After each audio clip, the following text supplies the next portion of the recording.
بل أهدافا مدنية غير مكترثة بالإضرار بقطر وبمقدرات شعبها. ولا يفوتني هنا أن نشيد بأداء القوات المسلحة القطرية والأجهزة الأمنية كافة على ما يقومون به للدفاع عن هذه الأرض وشعبها، ويواصلون الليل بالنهار لأجل منحنا هذا الشعور بالأمن والأمان.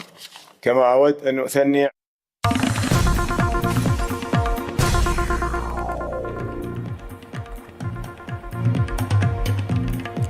The latest we're tracking on NDTV currently.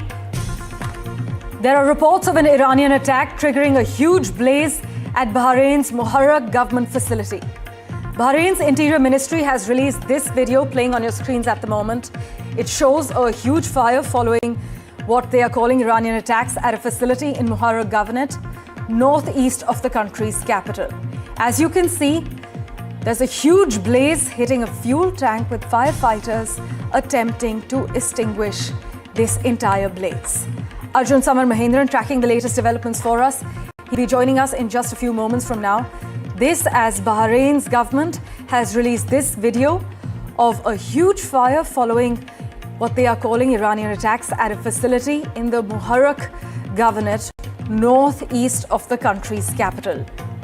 Arjun is with us at the moment. Arjun, what latest details can you disclose? Well, the latest we have just received an update from the Ministry of Interior, Bahrain's Ministry of Interior. News, of course, breaking first here on NDTV. It's urged its citizens and residents in the Hid, Arad, Kalali and Samahij areas to remain in their homes, close their windows and also ventilation openings as precaution against potential effects of smokes from the fires currently being fought. So the Bahrain Ministry of Interior underlining that the fires are still being combated. As you see the flames rising from your screen, the shots are probably from a few hours ago that you see on your screens, but I can tell you as of this moment, the fires are still raging according to the statement that has just come in from the Ministry of Interior from Bahrain. Back to you. Coming in, as always, Arjun, thanks so much. We'll of course revert for regular updates. Meanwhile, in an interview with NDTV near the Israel-Lebanon border, Lieutenant Colonel Nadav Shoshani, spokesperson for the Israel Defense Forces, said this crisis has become a multi-front war involving strikes against Iran and fighting with Hezbollah in southern Lebanon. He said Hezbollah joined the war alongside Iran and accused the group of attempting attacks on Israeli civilians. Listen in. Well, it's been 12 days of relentless war here in Israel. It's also been a multi-front war for the IDF that we are witnessing, one against the Iranian regime and second at the northern border against Hezbollah. Joining us is the IDF spokesperson, Lieutenant Colonel Shoshani. Thank you very much for joining us. Could you explain for our viewers, it's been 12 days of relentless war, and also in the last 6 to 7 days, you have been continuously bombing Hezbollah. Where are we standing right now, and could you explain the view to our viewers? Well, we're looking at the Lebanese border. Those high hilltops right across of us, controlling the entire area, is the border area, but that's the Lebanese side of the border. And a week and a half ago, Hezbollah decided we will fight Israel alongside the Iranian regime. Hezbollah is an Iranian proxy that is an extension of the Iranian regime in this region. They decided war against Israel. They decided to try and kill Israeli civilians. We knew this was a possibility. We acted in self-defense. We carried out strikes against their targets, and we were holding the defense line, making sure that there's not a Hezbollah terrorist looking at me and you right now on that hilltop. In the last 2.5 years, we've seen relentless, bombing against Hezbollah as well. We saw how the pagers went off all across. We saw the entire leadership of Hezbollah being wiped off, really. What are your objectives right now? Are you looking at a scenario where you'll completely annihilate the Hezbollah from Lebanon? Well, first of all, there's an agreement in hand, an agreement between Israel and Lebanon that says that Hezbollah will no longer be an armed group in southern Lebanon posing a threat to Israel. That's an agreement that both sides agreed upon, and I think that's the right thing moving forward. But right now, we're dealing with an immediate threat. Right now, they chose war against Israel. They chose to try and kill Israeli civilians, and we're going to do everything we need to prevent that. And is the Israeli government getting support from the Lebanese government? Is there diplomacy at play? Is there militaries also in touch to completely wipe out Hezbollah? Well, we've seen the right types of statements condemning Hezbollah for dragging the region into another war in the name of the Iranian regime. And we have different levels of coordination through mechanisms, mostly through the American-French mechanism. But our mission is very clear as an army. When you see a terrorist that's trying to carry out an attack against your civilians, Make sure he can't. Make sure you eliminate him. There have been reports that the Iranian diplomats sent out their families on a Russian jet from Lebanon. There are also reports that 4 Iranian diplomats were killed. Any comments on that? Well, we do not target diplomats, but we have told the Iranian regime they have what they call the Quds forces, the Jerusalem force, a force with the entire purpose of annihilating the state of Israel. And we eliminate those commanders that are in charge between connecting Iran and Hezbollah. And we told them, if you stay in Lebanon, we will target those Iranian terrorists. And that's what we're doing. All right, let's just take a look at some of the latest visuals coming in this morning from this escalating crisis. Drones have targeted the Iraqi Kurdistan region. Following the attack, smoke was seen rising from the area of the airport in Erbil. One intercepted drone fell near a hotel and a venue for high-level political meetings, as you can see through these visuals coming in from Iraq.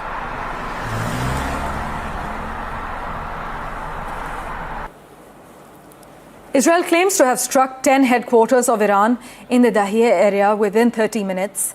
Israel claims to have begun a wide-scale wave of strikes targeting terror infrastructure belonging to the Hezbollah terrorist organization across Lebanon.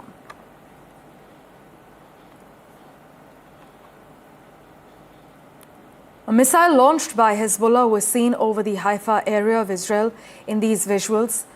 One rocket hit a house near the town of Carmel, causing minor injuries to 2 people. The Israeli military has said it's responded with a large wave of strikes targeting Hezbollah.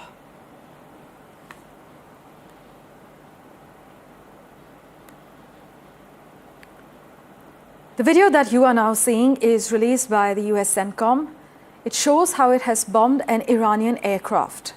The United States claims the Iranian regime is losing air capability day by day.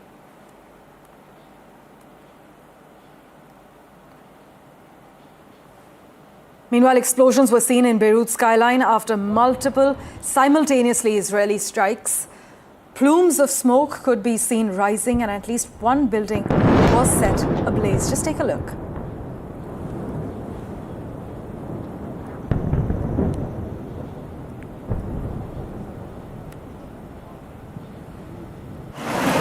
Shipping activities through the Strait of Hormuz have been disrupted by the US-Israel-Iran war since the 28th of last month.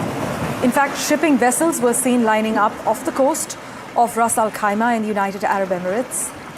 This after Iran has effectively stopped cargo traffic in the narrow strait.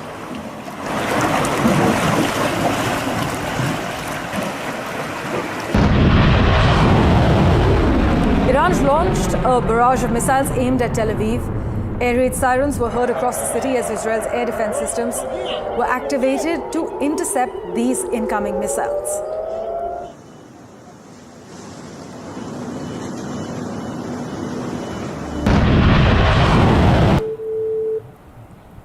A missile fired by Hezbollah has struck an Israeli radar installation.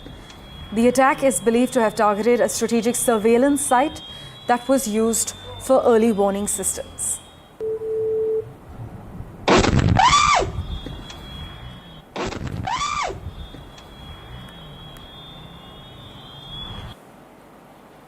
Meanwhile, the Israeli military says it has carried out a precision strike on an Iranian UAV launch squad. According to the Israel Defense Forces, the group was preparing to deploy drones towards Israeli territory.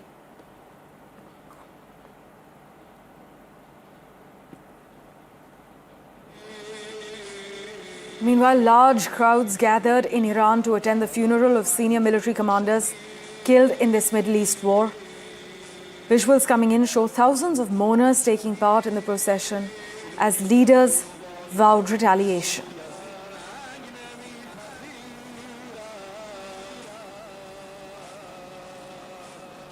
On that note, we're slipping into a very quick break. We're back in a moment with the latest updates for you.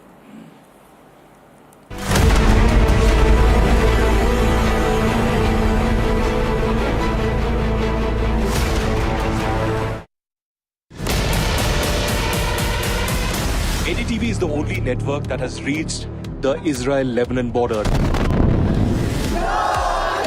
Right now I'm in Escalates Square and people are pledged allegiance to the new leader. Everybody is waiting for Mujtaba to appear at least on state television to deliver a speech, statement. Currently, I'm reporting from Dubai. The update about potential missile threats, and we are being asked to seek a safer place.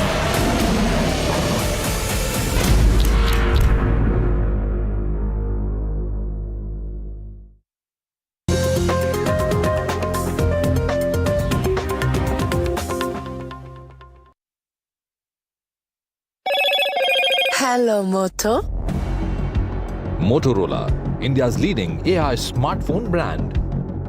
Motorola Signature, India's #1 camera phone. Grab Motorola Signature today. Oil facilities are under attack. Iran targets 2 oil tankers at the Iraq port. Reports say one of the 2 tankers was a US tanker. Another oil energy facility is hit in Oman, and the Gulf is condemning these attacks. As the US-Israel war with Iran rages on, Donald Trump claims the United States has won the war, saying Tehran didn't expect anything like this.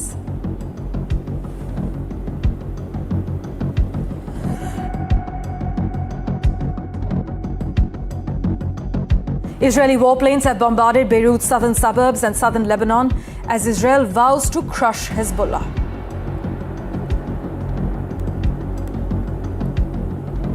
India has condemned the attack on a Thai flag cargo vessel bound for Gujarat's Kandla port after it was struck in the Strait of Hormuz, triggering a fire and forcing a rescue operation for most of the crew.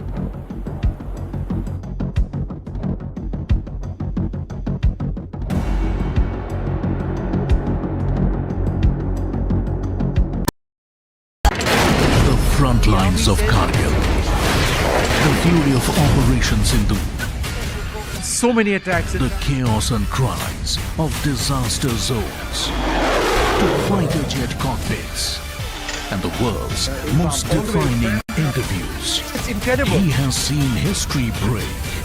Live, unfiltered. 20,000 hours of live broadcasting. Welcome to Left, Right and Centre. Hard facts. War-struck country. Hard questions. In the Ukraine. 30 years of trust. In the Kargil area. North Ukraine. In France. In Italy. At Srinagar. Vishnu Shom for NDTV. Vishnu Shom. Only on NDTV. Career से early retirement हो या नए career की शुरुआत, रहो दोनों के लिए ready. PNB MetLife retirement plans के साथ लॉक करें 10.2% guaranteed annuity rate for life. PNB MetLife, always ready for life. आपको शायद पता नहीं होगा, अपार ने आईएनएस विक्रांत के लिए 150 से ज्यादा तरह के केबल्स बनाए हैं। देश के टॉर्पीडोस में भी हैं अपार के केबल्स। वंदे भारत भी अपार के केबल से ही स्पीड पकड़ती है, और यही वायर्स और केबल्स हमारे घरों को भी पावर करते हैं। विश्वास इसमें अपार, तभी तो ये है देश का तार। Across the country, he has tracked the pulse of power from Washington to Korea. Witnessed history being made in global capitals and conflict zones. Brought clarity to complex issues of national security and international affairs. Aditya Raj Kaul, covering international affairs like no one else. Only on NDTV network.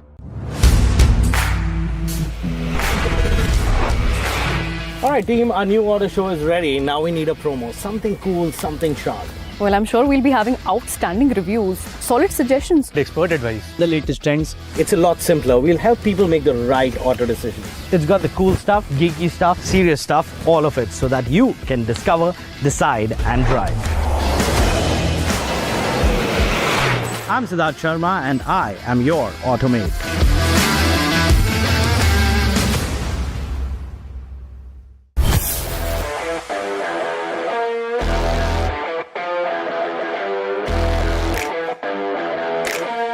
First India tour in your city. Rock on with Shankar Ehsan Loy and Siddharth Mahadevan and Shivam Mahadevan. 5 times melody, 5 times masti with NDTV Good Times. Go, grab your tickets.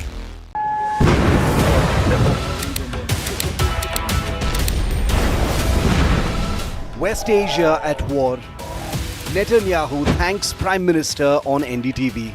I spoke to our great friend, Prime Minister Narendra Modi, spoke to him at length yesterday, thanked him for his standing with Israel, standing for the truth. Israel opposition leader Yair Lapid speaks to NDTV. Is there going to be an Iranian Gandhi who will free his own people from oppression? So it's up to them. Israel Foreign Minister Gideon Saar on NDTV. Israel and US going to leave Iran in a complete chaos? Do you think that there will be a civilian leader who could take over? Not Israel and not the US will decide who will lead the Iranian people. The voices that matter speak first and exclusive to NDTV.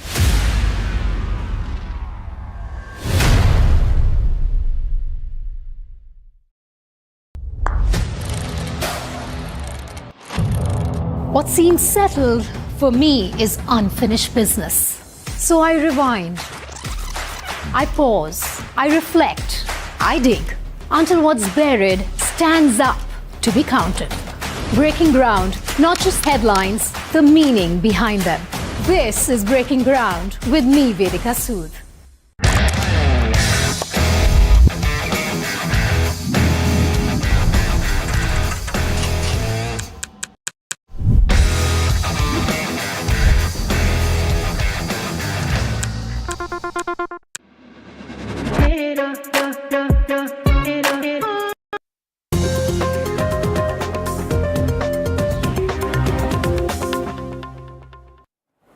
Welcome back. Well, now let's shift our focus to a big political conversation that could help shape the narrative ahead of Kerala's next electoral battle.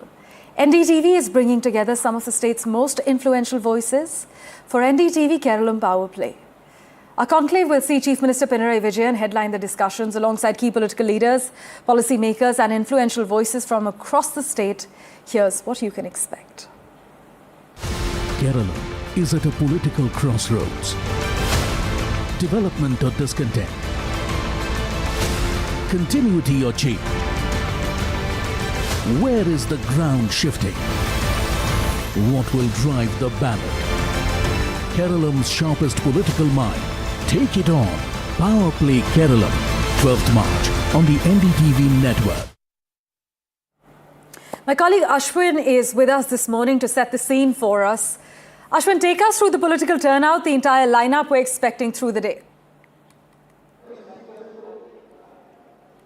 Parvishwa, very good morning. In fact, right now I am at the venue. In a few minutes from now, the Power Play Conclave is all set to begin, where the top voices of the state of Kerala will be there. A special time when, just ahead of an election, which will decide the landscape of Kerala's politics, this is a conclave that is going to capture every single nuances of every single political ideology that is going to be represented in the upcoming election. Certainly, the preparations are in full swing. The stage is all set, and we can expect, Parameshwar, a lot of the big politicians over here to be speaking on what they represent, what is it that they are offering to the people of the state. And certainly, elections in Kerala is never dull, Parameshwar, and certainly that is what makes it even more interesting. As we head towards Kerala's assembly elections, take us through the themes that are already emerging as the big electoral battlegrounds. Well, we have a cascading through multiple themes. In fact, we have the faith as a theme. There is a discussion on Shabarimala. There is also a big discussion on what is the role of the Muslim League that is going to be playing. In fact, the Muslim League leader, P.K. Kunjalikutti, will be there. Not just that, what is the stance of the BJP? BJP is resurging in Kerala. What is the stance that the BJP is taking? What is it that they offer to the people of Kerala? Rajiv Chandrasekhar will be speaking. The top leaders of the Congress party, in fact, Ramesh Chennithila will be there, and certainly the preparations are in full swing. And as you can see, I just want to show what is the preparation that is going on. It's a grand stage, a spectacular stage. Every emotion, every crevices of the face, every single emotion of the politician will be ebbed through multiple cameras, which will be showing to our viewers what is it that they can expect. And certainly it is a very close take on what the politicians of Kerala are going to be talking about. What is it that they're going to offer to the people and what is the promise that they're going to keep. And certainly ahead of an election, this is certainly a very powerful time, a powerful conclave that is going to happen, which will bring to our viewers what is it that the state of Kerala will be facing in the elections that are due in a few weeks from now. Of course, Ashwin, comes at a crucial political moment, right? Kerala is entering a phase where governance debates are colliding with ideological battles. There are questions around development, there are questions around welfare delivery, economic growth, also political strategy. Are these beginning to define the road in the run-up to these elections? What is really going on? Absolutely, Parameshwar. The chief guest of the power play conclave is in fact the Chief Minister of Kerala himself. He is somebody, Pinarayi Vijayan, who has broken all the records, broken history, has come for the second term in a state like Kerala where historically there has been a consecutive UDF and the LDF. But changing that, this is the first time, this is the second term of Pinarayi Vijayan that has happened, and that is going to be concluded. Certainly, a continuity of the government, will it happen in or will it lead to a change in the government is something that the entire country is looking forward to. And when Chief Minister Pinarayi Vijayan will be on the stage today speaking to us, he will be also giving out what is his power play, what is it that he is going to be offering. At the same time, taking on him, we'll be seeing the top leaders of the Congress party on saying what is their alternative. Congress party has been weak and it was a big jolt for them that they couldn't come to power in the 2021 elections. So certainly what is it that they are going to give, and the role that the Congress party is going to give will be talked about. And not just that, the BJP has got significant share in the voting. It is certainly around 17 to 19%, and if this 17 to 19% goes above 20, certainly there is a big radical change that could happen, and certainly the role of BJP will also be there, and all this will be talked about. What is the power play? What is the equation? What is the way this politician are looking forward to gain a victory ground? And certainly what the LDF is going to be doing, what the UDF is going to be doing, and what the NDA is going to be doing. Let me just simplify for our viewers. If this conclave is meant to capture the political mood of the state, what is the one question everyone here seems to be asking about Kerala's future this morning? Well, everything what the Kerala's future, what people are asking is whether the continuity of a government, will it be good for the state or not, or the earliest model of an alternative government which comes between the Congress-led UDF and the CPM-led LDF. Will that change? That is a big question, and certainly it is refreshing because the third party, BJP, is also a a factor that was earlier never there. In fact, in the last elections, even in the local body elections, if you look at the city-centric votes, the BJP had garnered 23%. So, if the urban population is going towards the BJP, will the BJP get around a few seats, which they predict? You know, it could be a one digit, it could be five seats, it could be something more. But if they do, then the entire political equation changes, and that is why this summit, this conclave, what the NDTV Power Play conclave is all about, we will be bringing you a closer picture, a very comprehensive picture on what is going to happen in the state of Kerala in the upcoming elections. Parameshwar. So much for taking us through what to expect today. We're, of course, going to revert to you for regular updates. Let's turn our attention to breaking news coming in at this point.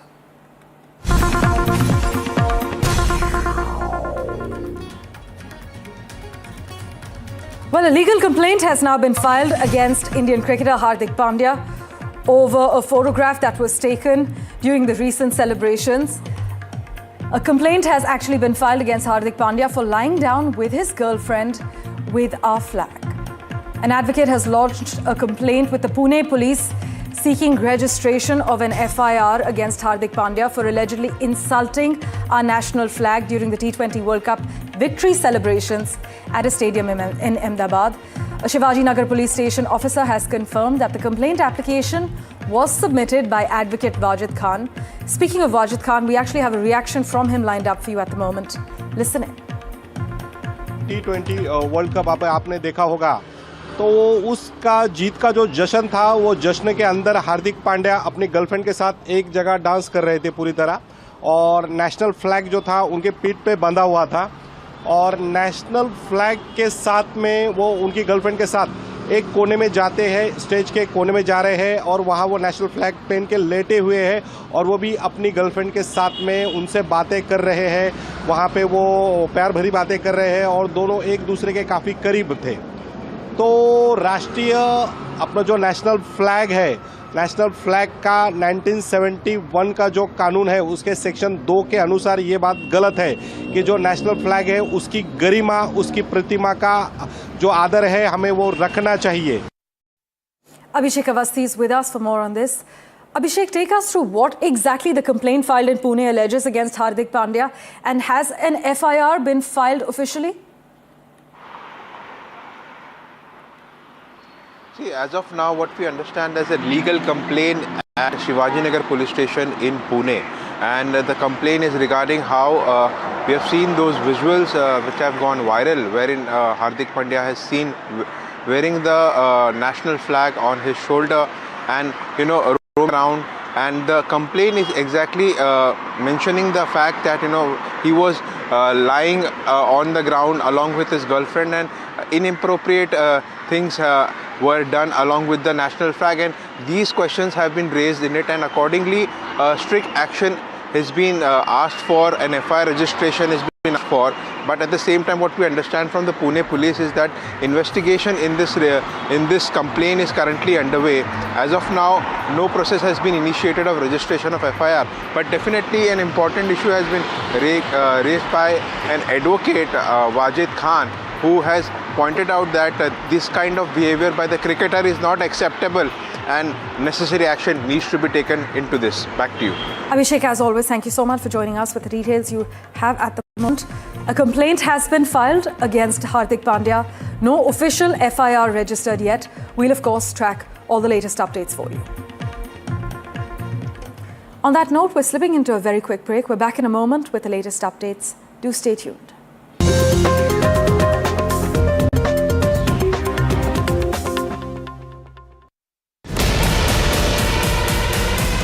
NDTV is the only network that has reached the Israel-Lebanon border. Right now I'm in Escalates Square and people are pledged allegiance to the new leader. Everybody is waiting for Mujtaba to appear at least on state television to deliver a speech, statement. Currently, I'm reporting from Dubai. The update about potential missile threat, and we are being asked to seek a safer place.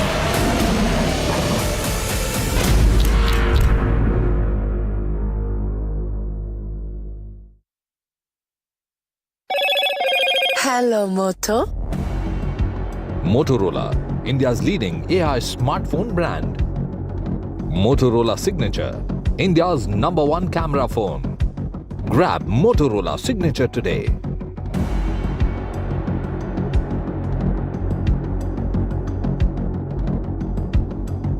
In Hyderabad, as the holy month of Ramzan begins, Hyderabad is filled with the aroma of Halim, a traditional dish prepared by Shah Ghus, a renowned eatery in the city. Throughout Ramzan, in fact, Old City becomes the ultimate destination for food lovers. With glittering lights, bustling crowds, and rows of food joints, the area transforms into a culinary hotspot.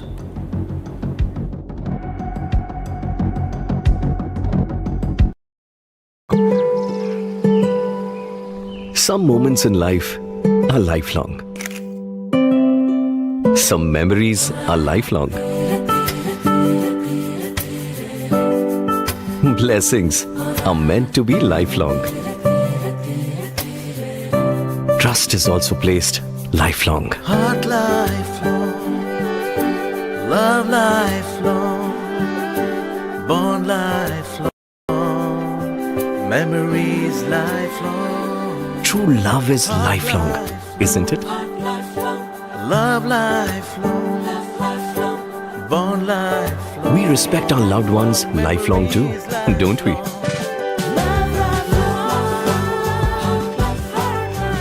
Some relationships stay shining lifelong, Just like Tata Power Solar Roof, best quality solutions, lifelong service guarantee and unmatched expertise. ये on तो quality lifelong. Career से early retirement हो या नए career की शुरुआत, रहो दोनों के लिए ready. PNB MetLife retirement plans के साथ लॉक करें 10.2% guaranteed annuity rate for life. PNB MetLife, always ready for life. इनको यहाँ से जाना ही होगा।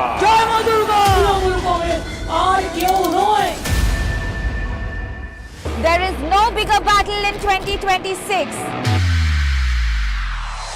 And nobody has reported Bengal like I have. Buckle up for an unforgettable election thriller. Will the BJP breach Mamta's fortress? TMC जावे, BJP आसमे। Can Didi fight off her life's biggest challenge? BJP double engine সরকার এই লড়াই বাঁচতে হবে। Battleground Bengal with Manogya Loiwal. In a month that moved markets, shifted diplomacy, The entire world. and stirred political battlegrounds, India chose its news carefully. NDTV India and NDTV 24/7, #1 on YouTube. NDTV Network, streaming India's trust, leading India's conversations.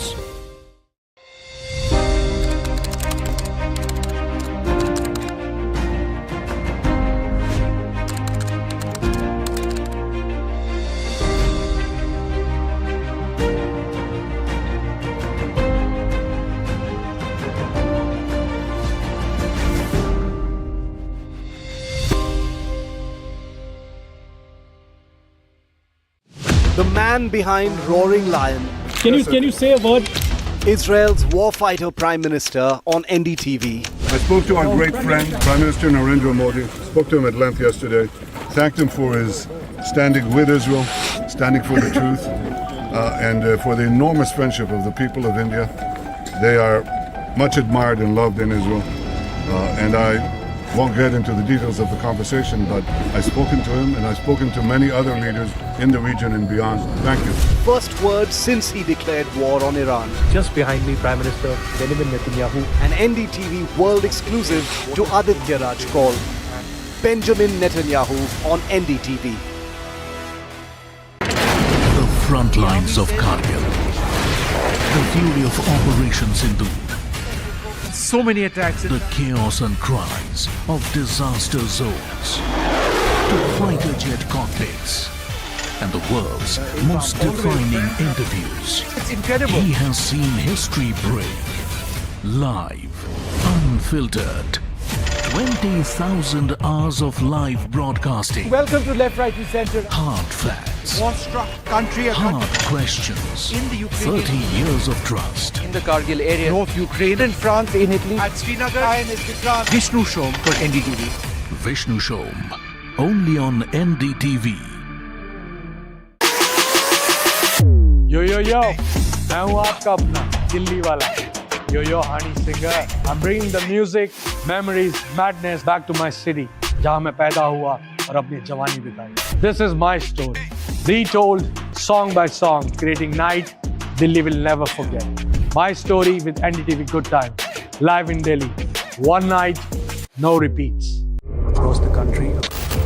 He has tracked the pulse of power from Washington to Korea. Witnessed history being made in global capitals and conflict zones. Brought clarity to complex issues of national security and international affairs. Aditya Raj Call, covering international affairs like no one else. Only on NDTV Network. Alright team, our new order show is ready. Now we need a promo. Something cool, something sharp. Well, I'm sure we'll be having outstanding reviews, solid suggestions, expert advice, the latest trends. It's a lot simpler. We'll help people make the right auto decision. It's got the cool stuff, geeky stuff, serious stuff, all of it, so that you can discover, decide, and drive. I'm Siddharth Sharma, and I am your Automate.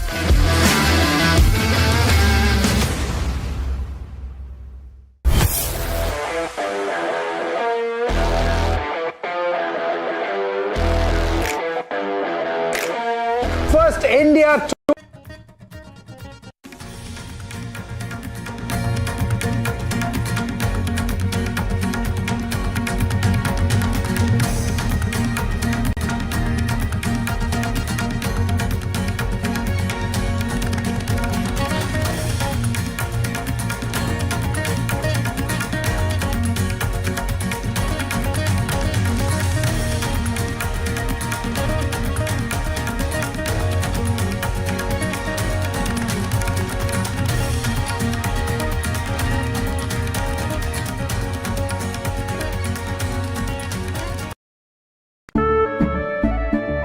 केसरिया से मन जोगी हुआ रे दिल झूमे देखो मतवारा हुआ रे केसरिया से मन जोगी हुआ हर पल मनाओ केसरी त्योहार विमल बोलो जुबान Kesari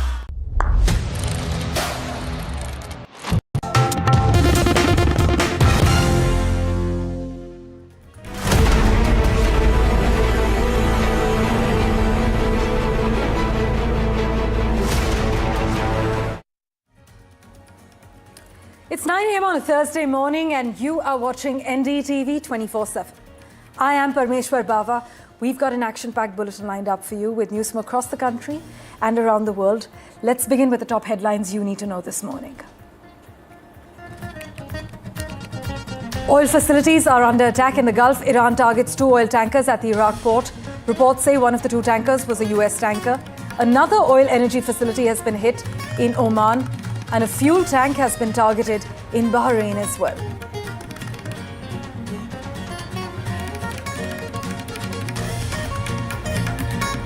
As the US-Israel war with Iran rages on, Donald Trump claims the United States has won the war, saying Tehran didn't expect anything like this.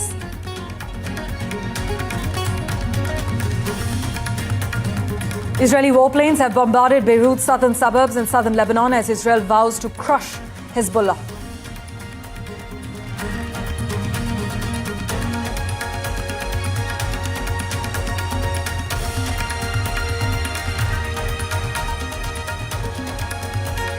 India has condemned the attack on a Thai flag cargo vessel bound for Gujarat's Kandla port after it was struck in the Strait of Hormuz, triggering a fire and forcing a rescue operation for most of the crew.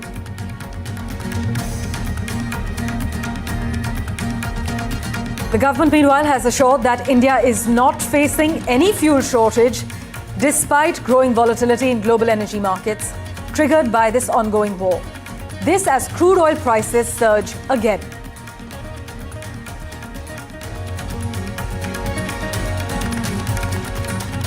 And with days to go for assembly polls, NDTV Kerala Power Play brings together the biggest voices and political players on one stage. Chief Minister Pinarayi Vijayan will headline the event. And from the governance roadmap to the ideological war, the road to elections begins only on NDTV.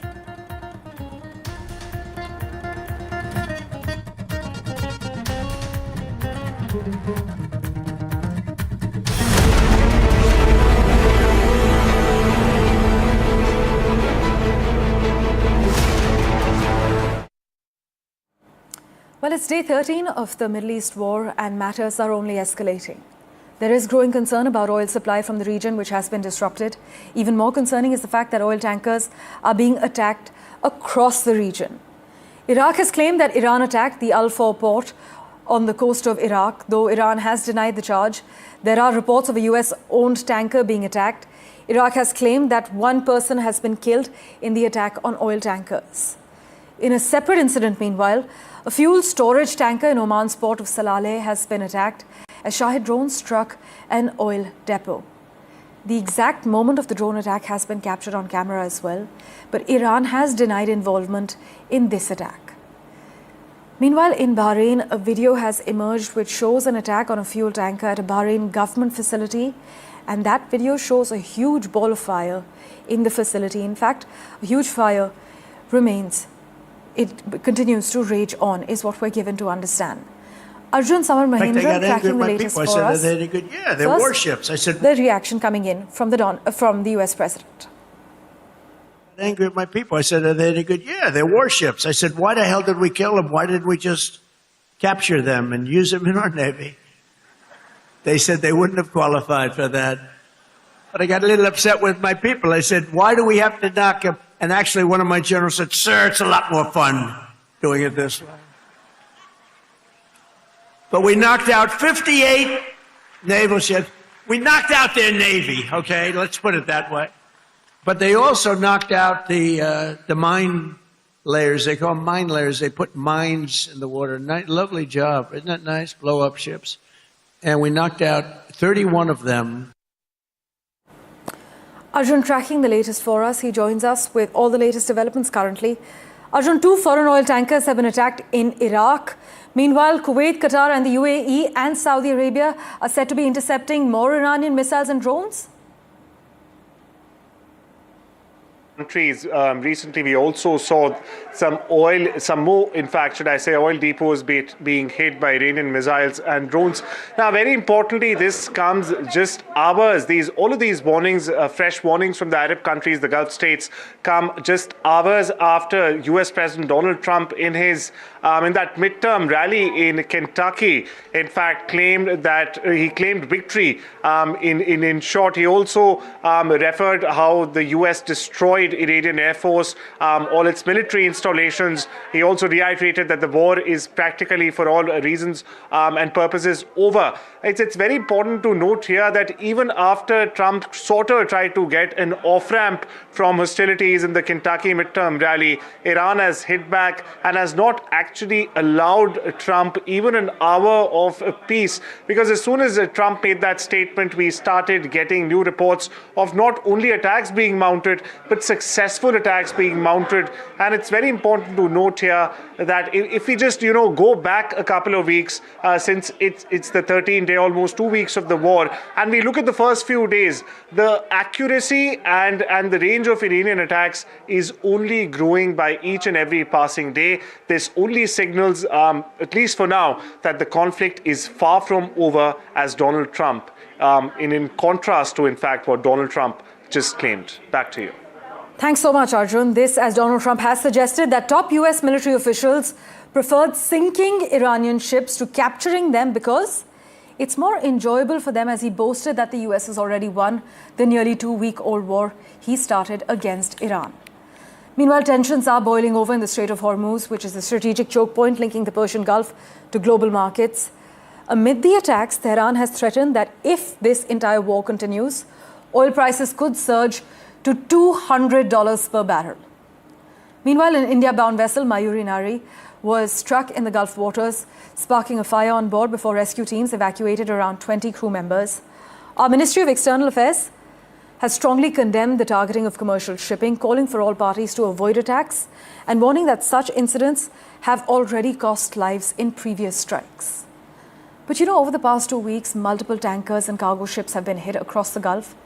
The escalating attacks have effectively turned the Strait of Hormuz into one of the most volatile maritime flashpoints in the world. My colleague Vishnu Shom spoke to Captain Rajesh Ramkumar. Before we get you the reaction from the veteran Indian Navy submariner on the Hormuz situation, listen in to the other crucial reactions we've lined up for you. نیروهای مسلح جمهوری اسلامی ایران به دلیل در دست داشتن ابتکار در تنگه هرمز نیازی به بستن آن تنگه ندارند و بسته شدن تنگه هرمز به دلیل شرایطی است که آمریکا و صهیونیست‌ها بر کشورهای جهان تحمیل کردند و البته پرقدرت تکرار می‌کنیم هرگز اجازه نمی‌دهیم حتی 1 لیتر نفت به نفع آمریکا و صهیونیست‌ها و شرکای آنها از تنگه هرمز عبور کند و هر شناوری که شناور و یا محموله نفتی آن برای آمریکا و رژیم صهیونیستی و شرکای متخاصم آنها باشد هدف مشروع ما خواهد بود. First up, in the context of, for a broader audience, in the context of a limited strait, a choke, as it were, how dangerous are sea mines? Extremely dangerous because they are relatively small, need to contain only very little explosive charge because of the kind of explosion which happens in shallow waters. And the very fact that mines can be laid by pretty much any craft. It can be laid by a helicopter, it could be in specialized helicopters, it could be laid by any craft, it could be laid by specialized mine-laying vessels, it could be laid by even a fishing boat. And you can imagine as the number of smaller craft actually transiting through the Strait of Hormuz, it'll be virtually impossible for anyone to actually keep a tab on almost all the crafts which are going back and forth in the Strait of Hormuz. And secondly, it is extremely difficult for anyone to detect mines because of the nature of the composition itself, and also because it's very small, and the acoustics and the very shallow water, shallow water which is there in Strait of Hormuz makes it extremely difficult to even detect. And what is most important is it's the ultimate kind of asymmetric warfare. Even telling the world that there could be mines there literally chokes off this vital strait. How does one detect mines like this? How effective are minesweepers by and large in doing this? And then once they do detect mines, how do they get rid of them?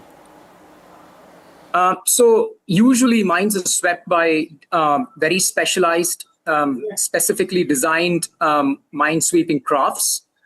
They have specialized sonars, which are high detection, which are high frequency sonars, which could be hull mounted.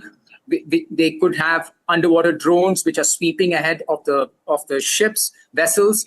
It could be having divers, which can actually go and check the location for additional mines.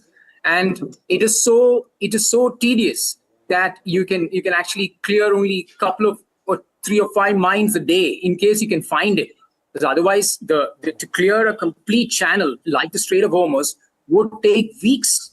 And remember, from the tanker war of the 1980s, there are still mines probably active in the Strait of Hormuz even now.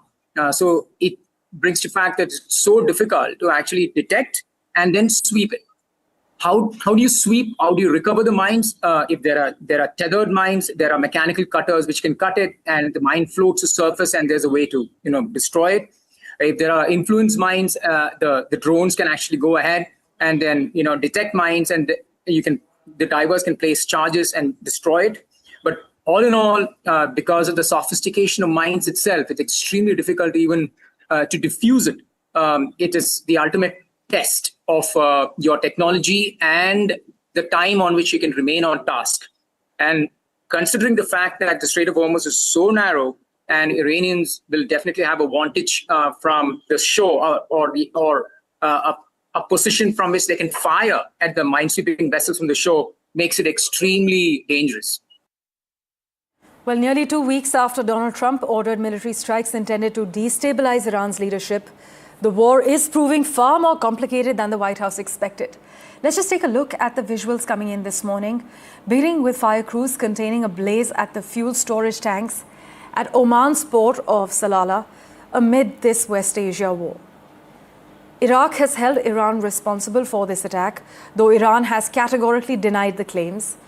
Kuwait's foreign ministry has condemned the escalation and said that Iran's targeting of the port and the fuel tanks was a dangerous escalation that threatened global trade.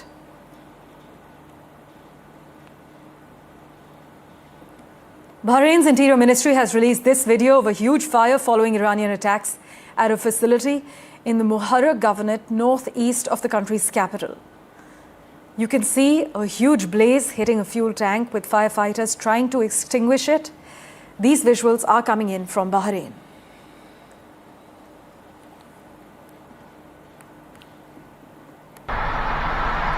Meanwhile, drones targeted the Iraqi Kurdistan region. Following the attack, smoke was seen rising from the area of the airport in Erbil. One intercepted drone fell near a hotel, we're told, a venue for high-level political meetings.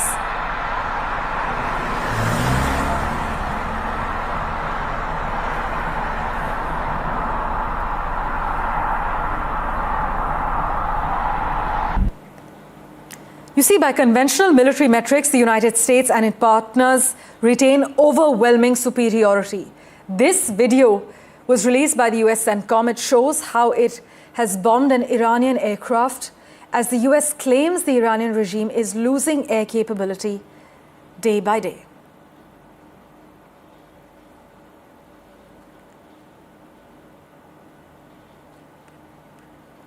And Israel claims to have struck 10 headquarters of Iran in the Dahiyeh area within 30 minutes. Israel claims to have begun a wide-scale wave of strikes targeting terror infrastructure belonging to the Hezbollah terrorist organization across Lebanon.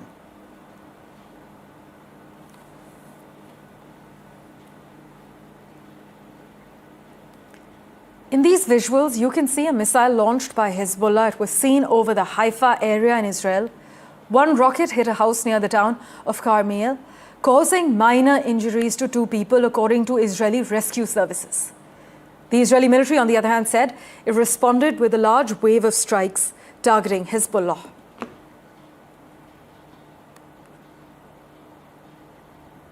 Explosions were seen in Beirut skyline after multiple simultaneous Israeli strikes, As you can see through these visuals, plumes of smoke were seen, and at least one building was set ablaze.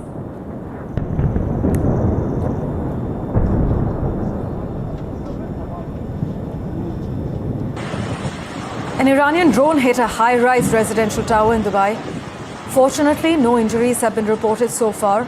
Dubai authorities claim the small fire was soon brought under control and have confirmed that all residents are safe.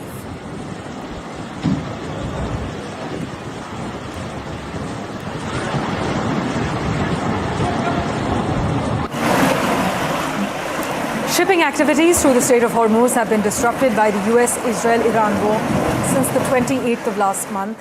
In fact, shipping vessels were seen lining up off the coast of Ras Al Khaimah in the United Arab Emirates. This after Iran has effectively stopped cargo traffic in the narrow strait.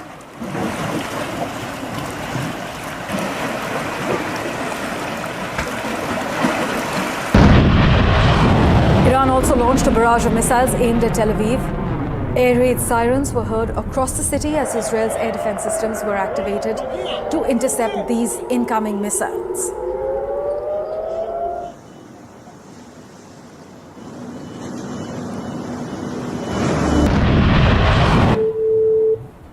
A missile fired by Hezbollah has struck an Israeli radar installation. This attack is believed to have targeted a strategic surveillance site that was used for early warning systems.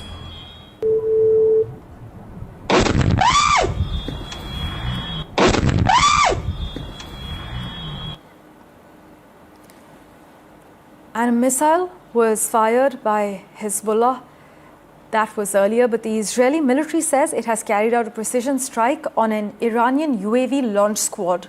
And these are the visuals coming in. As per Israeli Defense Forces, the group was preparing to deploy drones towards Israeli territory.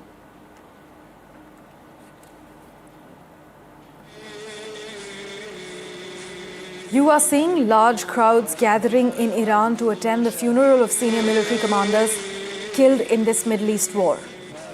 Visuals coming in show thousands of mourners taking part in this procession as leaders vowed retaliation.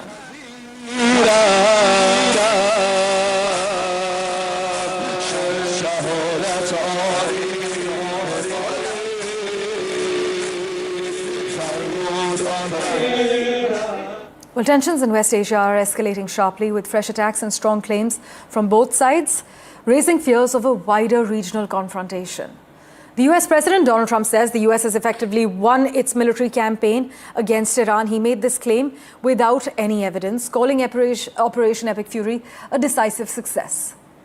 Speaking at a rally in Kentucky, Donald Trump claimed Iran's air force was destroyed within hours of the first strikes, with radar and air defense systems badly damaged. He further added Iran's missile capability is down 90% and drone capacity is down by 85%. Trump also said the US Navy destroyed 58 Iranian Navy vessels, warning that the US will finish the job if Iran tries to rebuild. Iran, you must note, has also warned tech giants like Google, Microsoft, IBM and Nvidia and said that they could be legitimate targets across the Gulf. In fact, you must note that Iran's threats have sparked alarm in Dubai, where some US financial firms have advised staff to evacuate immediately. Here's what Donald Trump is saying meanwhile. They are pretty much at the end of the line. Doesn't mean we're going to end it immediately, but they've got no Navy, they've got no Air Force, they've got no anti-air traffic, anything. They have no systems of control. We're just riding free range over that country. And now we're going to look very strongly at the Straits. The Straits are in great shape. We've knocked out all of their boats. They have some missiles, but not very many. I think we're in very good shape. The main thing is we have to win this. They win it quickly, but win it. And there are many people, I'm just watching some of the news. Most people say it's already been won. It's just a question of when. When do we stop? We don't want to let it regrow. And ideally would like to see somebody in there that knows what they're doing. In other words, they can build a country. Now, one other thing, we can hit sections of Tehran and other places that if you do it, it'll be almost impossible for them to rebuild their country. And we don't want that. But we can hit electric, we could take apart their electric capacity within 1 hour, and it would take them 25 years to rebuild it. So ideally, we're not going to be doing that. Force is gone, totally gone. That took the better part of about 3 hours. They no longer have radar. They don't have anti-aircraft equipment. They don't have anything. Their missiles are down 90%. Their drones are down 85%. We're blowing up the factories where they're made left and right. I mean, for them it's a war. For us, it's turned out to be easier than we thought. But think of it, they had thousands of missiles, 7,000, 8,000 missiles. We got many of them before they got to launch. They have drones all over the place. We got many now. We're knocking out the drone plants, as you know, going fast. We take decisive action to stop the threat posed by the terrorist regime in Iran with Operation Epic Fury.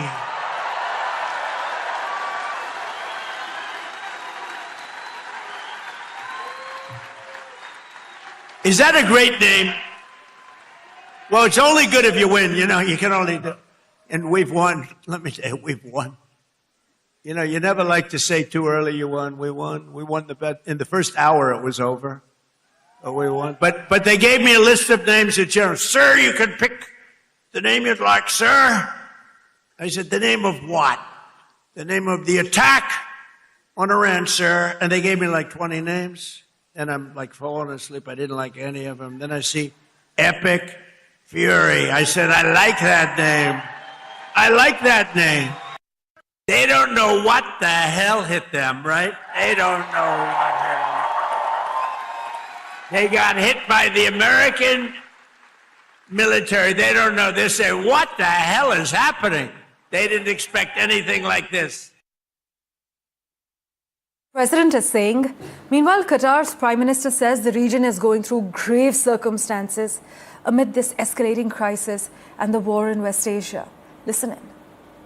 نجتمع اليوم والمنطقة تمر في ظروف عصيبة بأسباب التصعيد العسكري الذي أطالها وأطال دولة قطر واعتداءات المتكررة من إيران للأسف التي لم تستهدف فقط أهدافا عسكرية بل أهدافا مدنية غير مكترثة بالإضرار بقطر وبمقدرات شعبها. ولا يفوتني هنا أن نشيد بأداء القوات المسلحة القطرية والأجهزة الأمنية كافة على ما يقومون به للدفاع عن هذه الأرض وشعبها ويواصلون الليل بالنهار لأجل منحنا هذا الشعور بالأمن والأمان.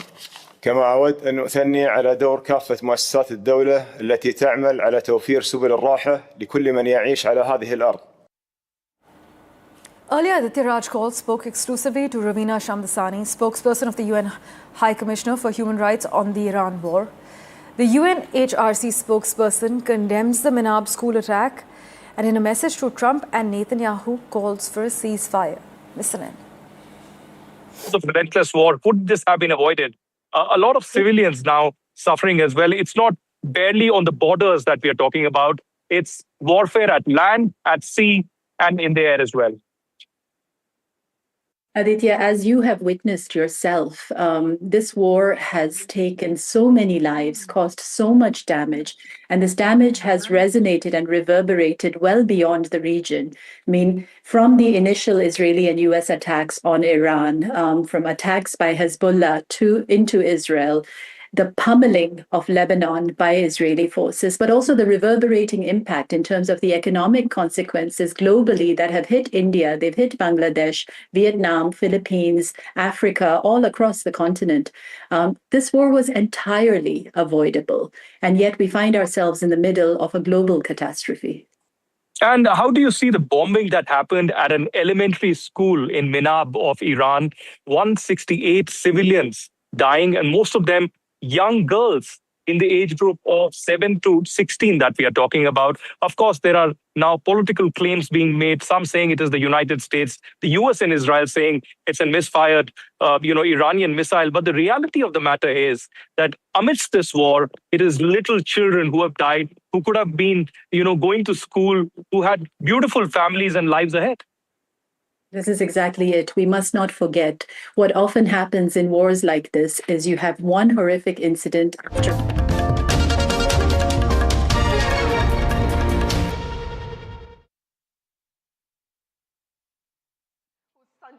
Interview is making waves, but Mr. Britta's here. We'll talk about politics first.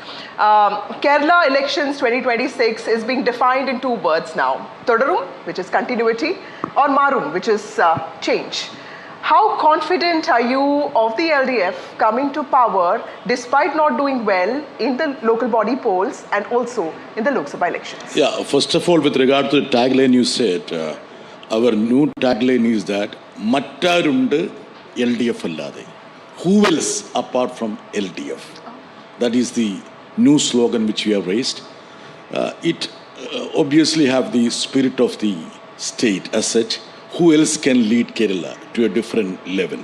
Because we are led Kerala in the path of development and also progress and welfare. So you don't need to look upon other players like BJP or Congress to guide Kerala. That is our new slogan. Now, what was your second question? I just forgot. Continuity or change? Continuity or change after two. Obviously. And your performance, sir, in two Lok Sabha elections and local body polls. Right. See, Kerala people are educated and aware of the nuances of politics. And one election is obviously different from other elections. Sure. 19, we had a Lok Sabha elections. We had a serious drubbing. And after that, we had 100 seats out of 140. See what happened between the Lok Sabha and assembly elections. Just like that, we will be coming back to power. It would be the third consecutive victory of Left Front. We will be creating history. We have absolutely no doubt with regard to that. So you can be assured that when you have an interview such interface with the UDF leaders, how will it be in a Left Front government, which is 3? The LDF already created history, and with 2 consecutive terms, it has overturned electoral history in Kerala. You don't think that a third term is like too big a thing for the electorate within Kerala to put you in for the third time for an electorate that otherwise keeps voting out who's in power? If it is not a bigger thing in other states, how can it be a bigger thing in Kerala? In most of the North Indian states, I mean, one party is ruling for 3 consecutives or 4 consecutive or 5 consecutive. See, anybody who visits Kerala is impressed with the development that has happened there. See, drastic changes which have occurred on the Kerala's trajectory. So people do not want to go back to that era, which we call it a dark tunnel, when UDF was squabbling, fighting, infighting. We don't even know who is going to lead UDF. You have half a dozen chief ministers. I think you should invite all these 6 potential chief ministers to your studio and interview. No, many of them are going to be at the Keralam conclave. So, but can you accommodate all of them? I doubt so. I doubt so. We actually thought there are 4. You've added 2 more to the list. Yeah, so all right. Precisely 6, according to Congress leadership itself. And see, do you want to have a state to be pulled from one corner to another corner by these leaders? And even the coalition partners of UDF, do you think that Muslim League would be silent? We should also remember about the sordid episode of Muslim League negotiating, bargaining for additional berths, having a say in the administration. Complete sway. When leaders like Umman Chandi and AK Anandi had to say that we are under immense pressure. Do you want to have such an era of pressure politics from the coalition partners, pulls and push from their own leadership? And Kerala was lagging behind in all the indices. So I don't think an average Malayali would expect to have such a dark era to come back. But so taking off from what Shiv said, voter fatigue is one thing. There's also a fatigue in the rank and file of any party, right? Fellow travelers of the left are telling, are posting on Facebook, and these include very famous names like Sachidanandan, Sarah Joseph, who are saying that if you love the left, don't vote for the CPM, because they are quoting the Bengal example that the left will rule uninterrupted for several years and then will get decimated and will never come back to power. I mean, I know that that argument might not really make sense to a lot of people, but this is also a concern that there could be voter fatigue, there could be rank and file depletion, and also disillusionment amongst many fellow travelers. See, I don't deny the fact that many of those literary personalities have come up and said that why can't, left be in the opposition, because naturally it would help. But they're all creative people. We should appreciate their imagination. But real politics have got nothing to do with such literary flavor. And even those people have understood that in order to take Kerala to a second level, you need to have a leadership. That is left party's leadership. So I think even those people who talked about fatigue and the necessity of a change have understood the importance of left coming back to power. And moreover, it's not merely for the Kerala politics alone. See, it's for the national politics, the presence of left that is absolutely required. To give a direction to the opposition, to have an ideological orientation for the politics. Apart from the power politics which you see in Delhi, you need to have a politics which should be from the side of the people. So the presence of left has importance beyond the boundaries of Kerala. What has happened, to the UDF, Mr. Britas, since the last election? Your party, your coalition has coalesced around the figure of the very popular chief minister. The factionalism with the Congress party seems counterintuitive. After having created history by losing 2 consecutive elections, one would imagine that there would be the opposite effect. You'd learn your lessons, you'd have clarity of leadership, you'd go into this with your battle face on. Why, in your view, has that not happened? And the reason I ask that also is because you wear 2 hats. You are from Kerala, but you also sit here in Delhi, and you have that perspective. See, Shiv, let me just tell that Congress leaders will not learn a lesson at all. Despite the 2 consecutive drubbing they have got, have you seen any let-up in the scramble for power and one-upmanship in Congress leadership? You haven't seen that. See, even the MPs, half a dozen member of parliaments in Lok Sabha want to contest assembly polls because they aspire to be ministers. See, can you imagine such a scenario in another political party?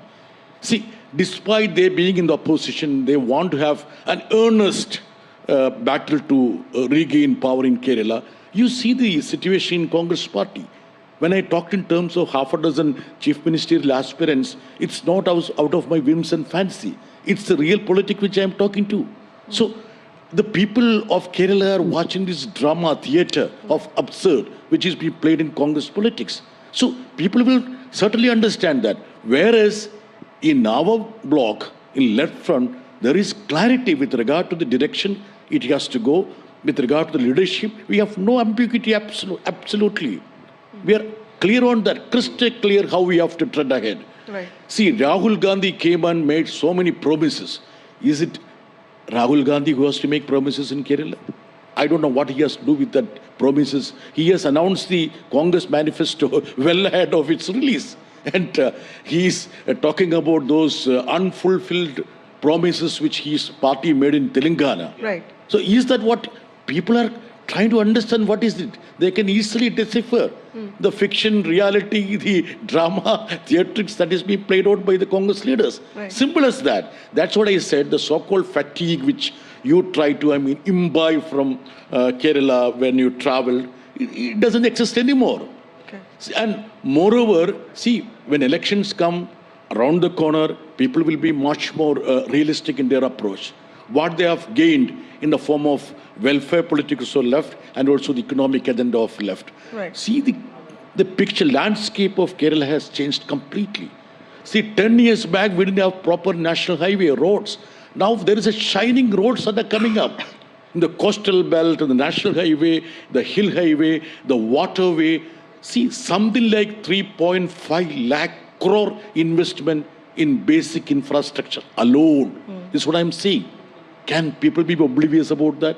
Can people forget about the contribution of the left government? But there's a confusion. Vasudha, I just want to ask a follow-up question on that, because you have the Gandhis who are, who have been representatives and are representatives from Kerala now. Priyanka is given how everyone perceives the Congress party, Mr. Britas, is that, if you've got the high command with skin in the game in Kerala, then you can be sure that some things will work right. There will not be so much factionalism.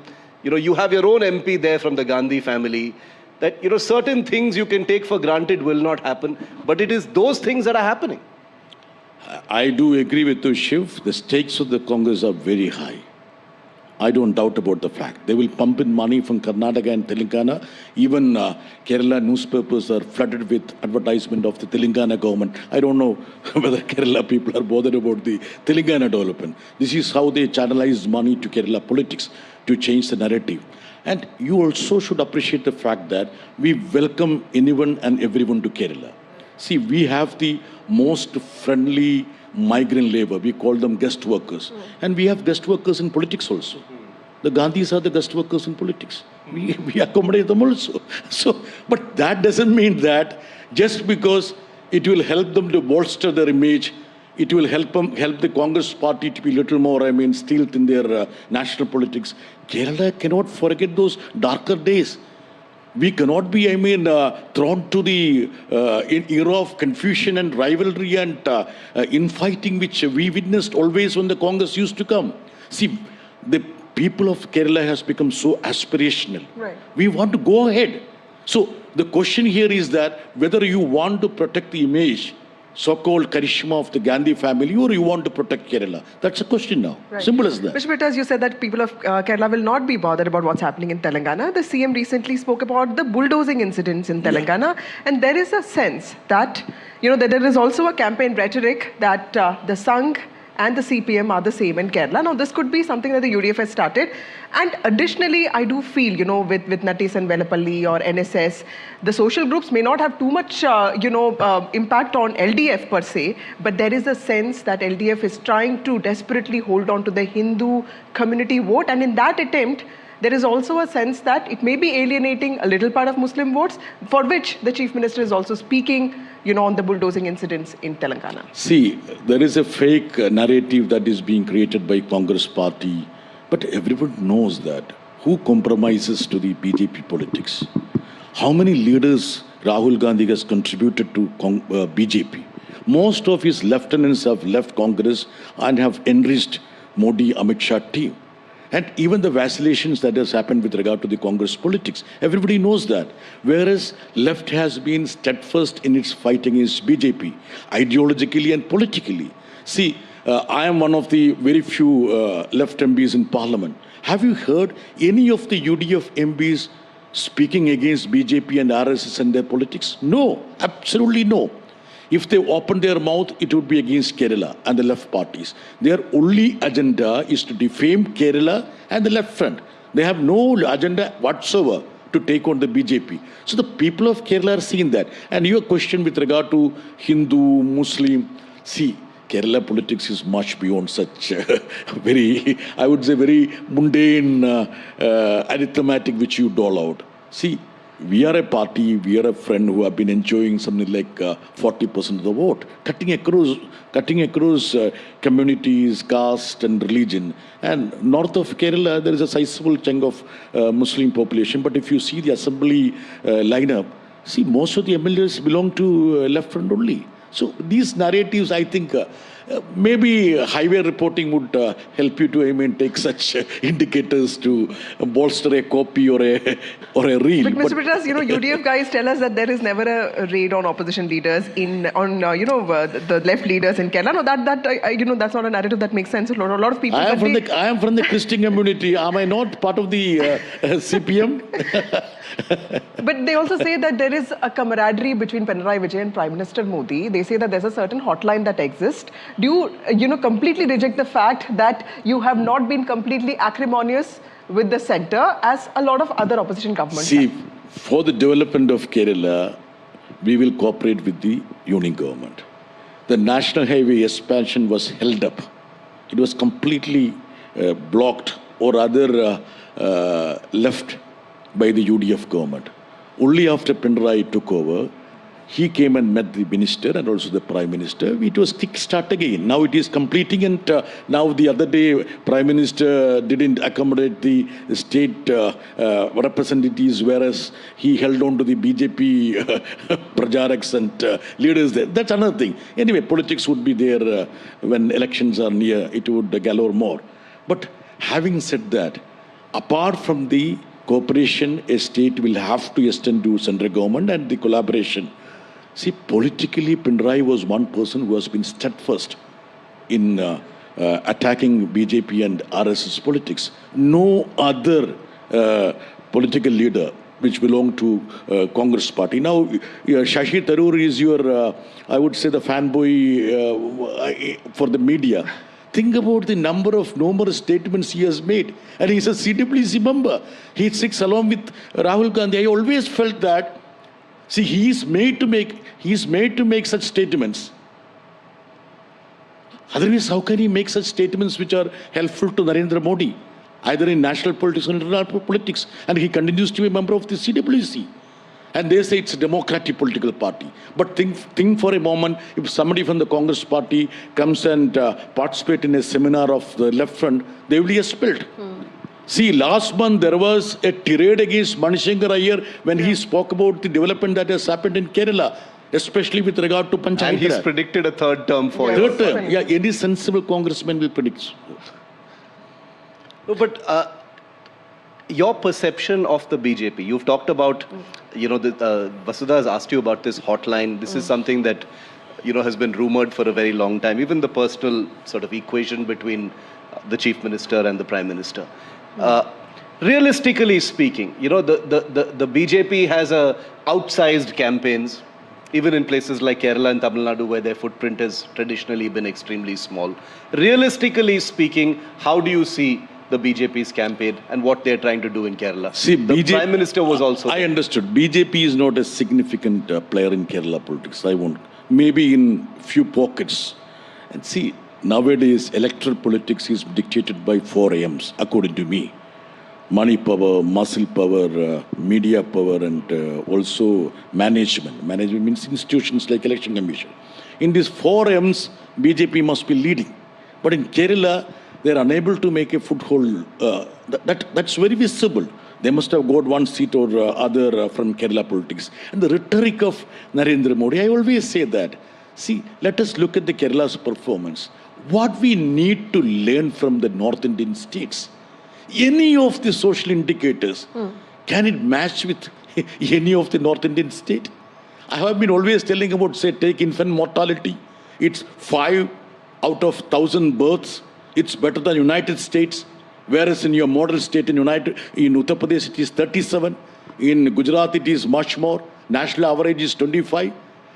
Take maternal mortality, it's 141 out of 1 lakh live births.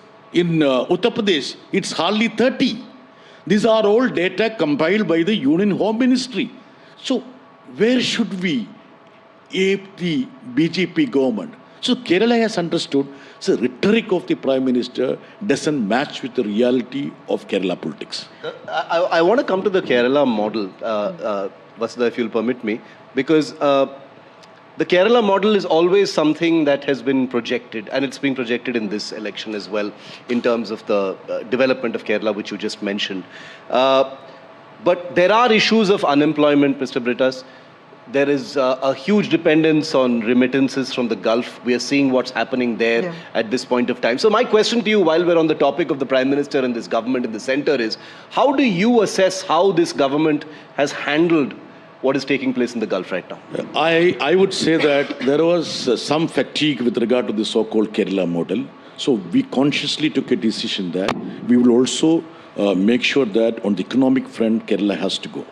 See, as per the statistics given by the union government, in ease of doing business, Kerala is number one. We used to be 18th or 19th in the ladder. Investment that has come to Kerala. And the investment which has happened to the basic infrastructure, which I talked about, something like 3.5 lakh crore. And on the welfare, of course, we retained that flagship of our welfare model. So we have combined both this economic model, the resurgence which we need to have in the economic front, and also retaining the welfare politics. Having said about the unemployment, we have data and statistics. Does any other North Indian states have such data? You just think about the COVID that's happened. As per the, registrar of union government, it's 10 times more than what has actually been reported. Right. In Kerala, we have statistics. And moreover, Shiv, we are not apologetic about the social capital which we have. The education, the awareness, the investment in health has helped the people to, go on to get employment elsewhere in skilled or semi-skilled categories. And we are proud of that. We are not, we don't have any conviction with regard to people going out of Kerala. We used to go. Even earlier times, decades back, we used to go to Colombo, Malaysia, Singapore. So the migration of the youngsters, naturally, it's a byproduct of the education investment we have done in social sectors. See, last year, we must have got something like 2 lakh crore foreign remittance. Must be higher than any other states. Compared to the population, it will be much higher. We are proud of that. They are contributors. 30% of the GDP also should be coming from the foreign remittance. We are happy about that. It's part of the state building. So why should we, rue about the fact that you see we have invested hugely in the social sector and that is helping us to get this remittance. It's a plus point for Kerala. The only aspect which we missed earlier was that we couldn't use this foreign remittance for schemes, projects, programs, which would be productive. Now we have channelized this money to make sure that it's part of the economic development agenda and the stream. Mr. Britas, you're seen as somebody quite close to the Chief Minister, and I was in Kerala for the last few days. And are you sure about that? Is it part of the gossip? I can tell you who the sources are, but I'll tell you the sources of the media. It's a fake one. I've never relied and believed these so-called sources. Vasudha speaks to all the correct people, sir. No sources. And on both sides, you know that. Yeah. So, Mr. Britas, there are 3 narratives that I heard. Okay, one, basically, Pinarayi, when I speak to the SFI guys also, they say, Pinarayi is there, he will take care, okay? And of what? Of the elections, the elections, we are coming back to power because Pinarayi Vijayan is going to, get us back to power again. There is also a sense that the burden of anti-incumbency is on one man. One man who has already had 2 terms, he has had a rollicking career, politically, professionally.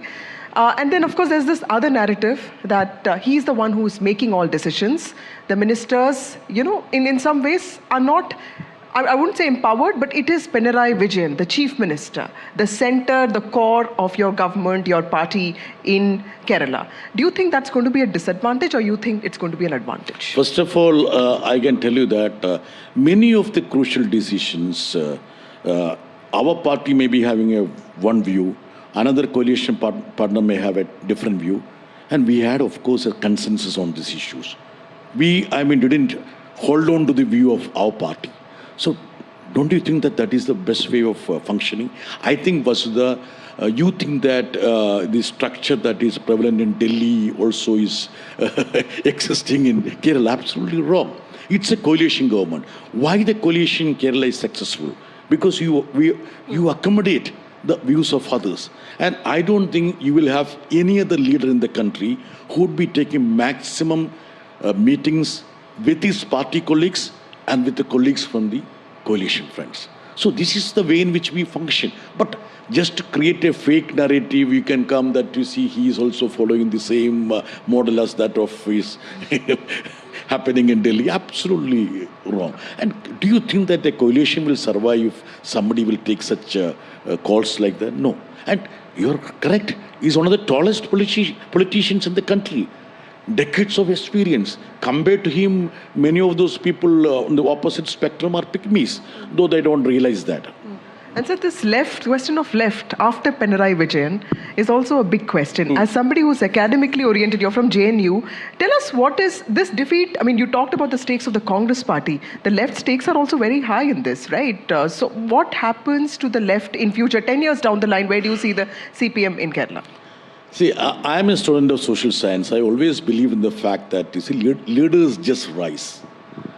After EMS, who will be there? After EK Nayanar, who will be there? After V.S. Satchidanandan, who will be there? That was a media narrative. People just rise from the ranks. And we have numerous young, youthful leaders in the party. So, media can be a little concerned about such topics, but we are not concerned. If my party, my leadership is not concerned, I don't know why, Vasudha, you should be concerned about that. Okay, let's come. Since we were talking about coalitions, let's come to the India Alliance, Mr. Britas. The contradiction is there, you know, as far as the Congress is concerned. That has been addressed. These things happen in politics, but there is this whole debate that's been going on over who should lead the opposition umbrella. And there are rising calls for a change in leadership, that Rahul Gandhi should make way for others. Names like Mamta Banerjee, MK Stalin, others have also come up. What is your view of that? How do you think the India Alliance has been run so far? Honestly, Shiv, I mean, we are not obsessed with A leader or a B leader or C leader. We are more concerned about the policy of the opposition. What should be the political strategy and the stand it should take. We are also concerned about the lack of coherence in India Alliance.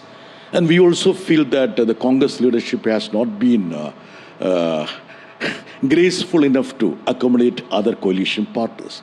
We also complained about the way in which the opposition leader has been behaving when he comes to Kerala. We have all those differences. And if you talk in terms of the gratitude in politics, we would say that Congress has never shown that reciprocity of gratitude to left parties. Because we are one party. See, after defeating Congress, our 62 MPs wholeheartedly extended their support to form a UPA government headed by the Congress just to keep BJP away. We have shown that gesture, which no other political party in India has shown. And we have not even taken a gas connection. Gas cylinder is very costly nowadays. That's why I'm bringing this analogy of I'm going to bring you back to the Gulf after this. So that's what I'm saying. So think about a political party relentlessly fighting the BJP and provided our wholehearted support to Congress party to form a government. We supported them. Do you think that Congress party has returned any favor to left party? We don't need to have any favor from Congress party. But they should be graceful, at least at the highest leadership, when they deal with the coalition partners. You also, pointed to Rahul Gandhi's low attendance in the parliament. I remember when you were speaking in Manrega debate also. You've been quite, the battle between you and Rahul Gandhi has been quite contentious. Is it only till the elections in Kerala, or do you think that this is going to go on for some time? Arey Vasudha, he is a big leader, tall leader, humongous leader. I am just a pebble. But having said that, I have complained just recently also when he talked something against CPM and against our chief minister. That was not appropriate to the position which he holds on to. He castigating left friend and I asked also. So he asked for the arrest of the chief minister in the Sabrimala case. We are amused by the fact that Rahul Gandhi, who is also embroiled, as a family, not only his brother-in-law, embroiled in numerous ED cases, he is coming to Kerala and asking why our chief minister is not arrested. And he cannot say what is, maybe he is doling out a script from K.C. Venugopal. Of course, let him read it out. But I never, talked about his membership or rather, attendance in Parliament. The only issue which I brought up was his absence during last session when the crucial Mandrega was demolished in the wee hours when it was bulldozed, G. Ramji came. So I felt that the opposition leader's presence would have been much more helpful for the opposition team to fight that in the parliament and outside. That was a concern, maybe positive towards Rahul Gandhi, right? It was a concern positive to us. Do you see a difference between Rahul Gandhi and Priyanka Gandhi? I don't see. How would you give us your report card of both of them, your perception of both of them? See, and you can't sit and say that you're a small leader and you cannot comment on them. Thing. I would be, very uncharitable to me and to them also if I give a progress card to us. I can say only that Kerala has been gracious to guest workers, whether in politics or in other works. That's a dig. You're calling them guest workers like they've parachuted down to Kerala. Of course. Well, otherwise, what Priyanka has to do with Kerala politics? Only because she's part of the dynasty, she has come there. Otherwise, can you imagine about any other leader contesting from Wayanad if they were not part of that family? And how come Rahul Gandhi came there? He came in the protest of fighting BJP. Is Kerala the terrain, the trajectory where he has to fight and take on the BJP? BJP is not there, it's not a significant player. So it was a fake narrative which he created. And after he left Wayanad, he brought in his sister. Everybody knows that. So I have no compunction in saying that, though he is my opposition leader. Mr. Peters, you're very good at making predictions. We saw what happened with Sanju Samson after the interview that you did with him 10 years ago. It's become viral now. But help us understand, what is your prediction of who will become the Chief Minister if UDF wins? UDF wins. First of all, UDF will not win. So my prediction will be that left will win again and UDF leaders can go back to their gallery. The 6 chief ministerial candidates of UDF can go back to their gallery. And one of the leaders has said that he will go for Vanavas. Yeah. So the only decision to be taken that which Vanam, that which forest he would pick it up. So if we can help him identifying a forest for his Vanavas, that would be helpful. Who would you like to interview now among the cricketers? If you could do another viral interview like the one that you did 10 years ago. Shiv, I would certainly revisit doing an interview with Sanju Samson. Because I had a very lengthy interview, not only with him, with his wife also. He was newly married at that time. So the 10 years which he has travelled, see peaks and lows, I really need to talk to him again. And I hope that he would be happy to sit in front of me. No, absolutely. But have you reached out to him? It would be lovely, given how viral your 10-year-old interview with Sanju is right now. You have put me in the studio. I don't have a time to go. At least I need to decode myself. No, Vasudha and I are going to make this happen now. Yes. Yeah. On NDTV, we're going to invite you and Sanju Samson. And we're going to recreate what happened 10 years ago. Absolutely. It would be fantastic. Then and now. And I'm telling you, a lot of non-Malayalis have reached out to me saying that, why don't you interview Sanju once more? Yeah. And Derek, everyone was telling me that, look, I just released the interview. And I said, how could you understand Malayalam? No, with subtitles and I could, with your movements and the gestures and postures, I could absolutely understand what you were trying to say. And he was saying that. So I'd be happy to be a guest or rather a host for Sanju Samson in NDTV studio. Mr. Peters, you have but you should pay me low. Guest host. Guest host. Yeah, guest worker. All right. Yeah. Mr. Peters, you have to also run to the parliament. A guest worker. Yeah. Again, the guest worker. Yeah. So you have to also run to the parliament today. What is your expectation? Yes, yesterday the Home Minister spoke quite fiercely. And today, do you expect the parliament to run? Do you expect the acrimony at some point to also end between the opposition and the treasury benches? I personally feel that the parliament has to function. Protests are naturally part of the parliamentary discourse. As Arun Jaitley said, that even disruption of the parliament is parliamentary practice. I believe in that.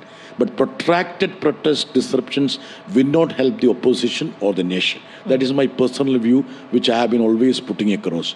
And I feel that the parliament has to function because there are plethora of issues on which we need to take on the government. See, the basic problem with the parliament is that the primary responsibility of the parliament to hold executive accountable to the parliament, that is not happening. Whether it is on the question front or whether it is on the debate front. So we need to be much more vigilant and also active to ensure that the basic premise of the parliamentary democracy, that is accountability of the executive of the parliament, needs to be pinned.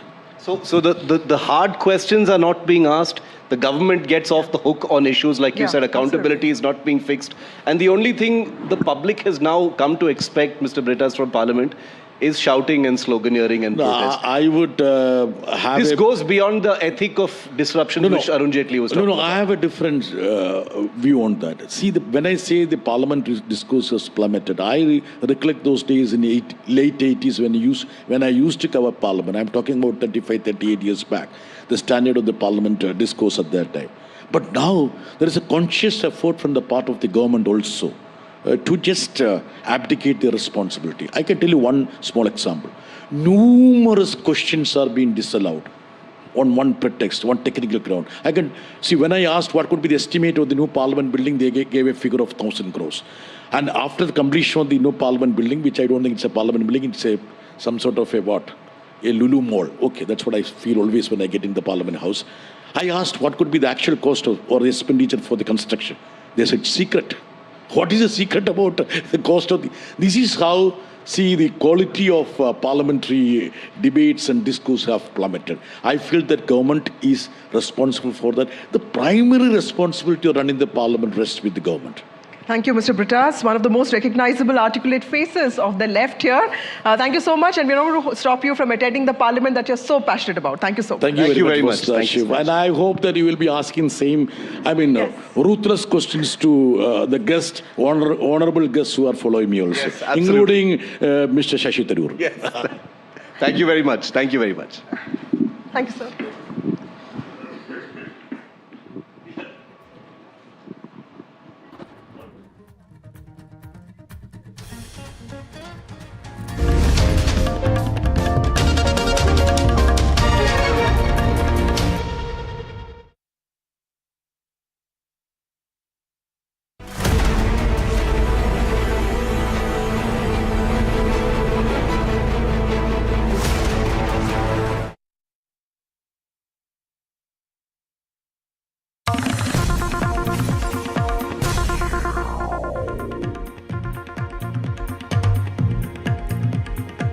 We begin the 10 a.m. bulletin with breaking news. There's some crucial movement on the maritime front in the Gulf this morning, and it directly affects India's energy lifeline.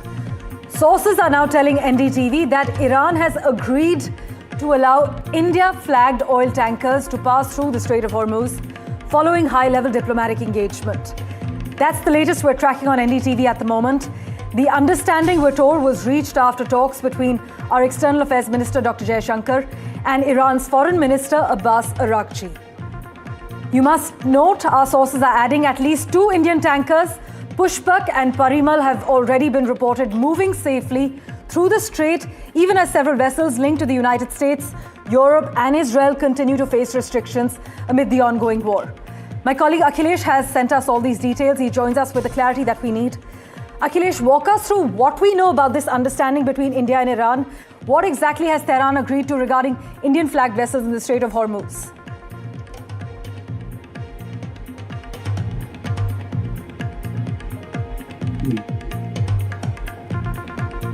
Yes, I can hear you. Sir, if you could just break down for us what we know about this understanding between India and Iran, and what exactly has Tehran agreed to regarding Indian-flagged vessels in the Strait of Hormuz?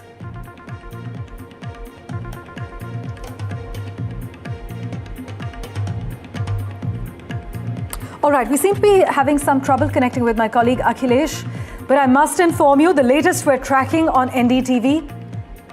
Sources are telling NDTV that Iran has agreed to allow India-flagged oil tankers to pass through the Strait of Hormuz following high-level diplomatic engagement. On that note, let's cut across to NDTV's Keralam Power Play, where Dr. Shashi Tharoor is currently addressing the audience. Listen in.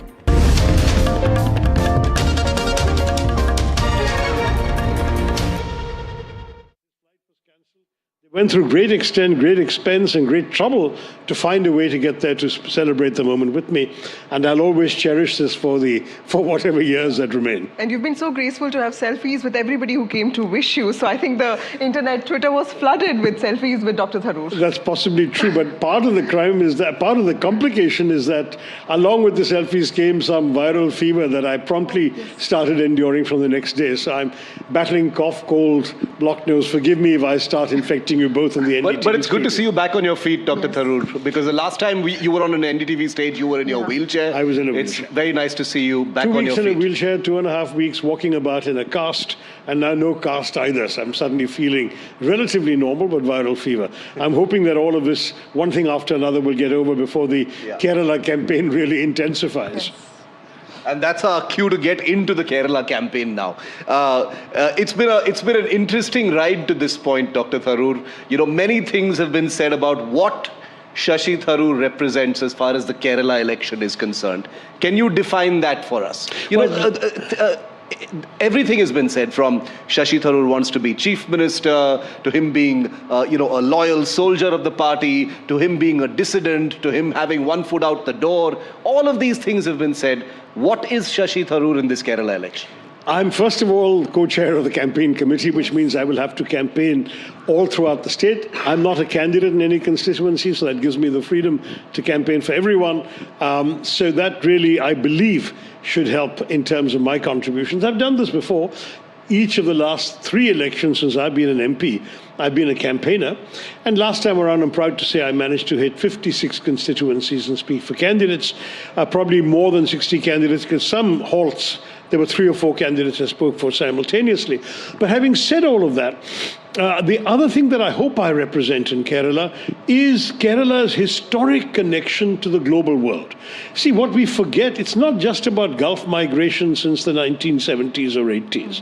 It is actually about the fact that for 3,000 years, Kerala has been open to the rest of the world. We've had trade with what's today known as the Arab Peninsula, and going right back to before Christ. The very first travelers from the Judaic world came to us. When the Babylonians destroyed their first temple, they came to Kerala and sought refuge. When the Romans destroyed their second temple, they came.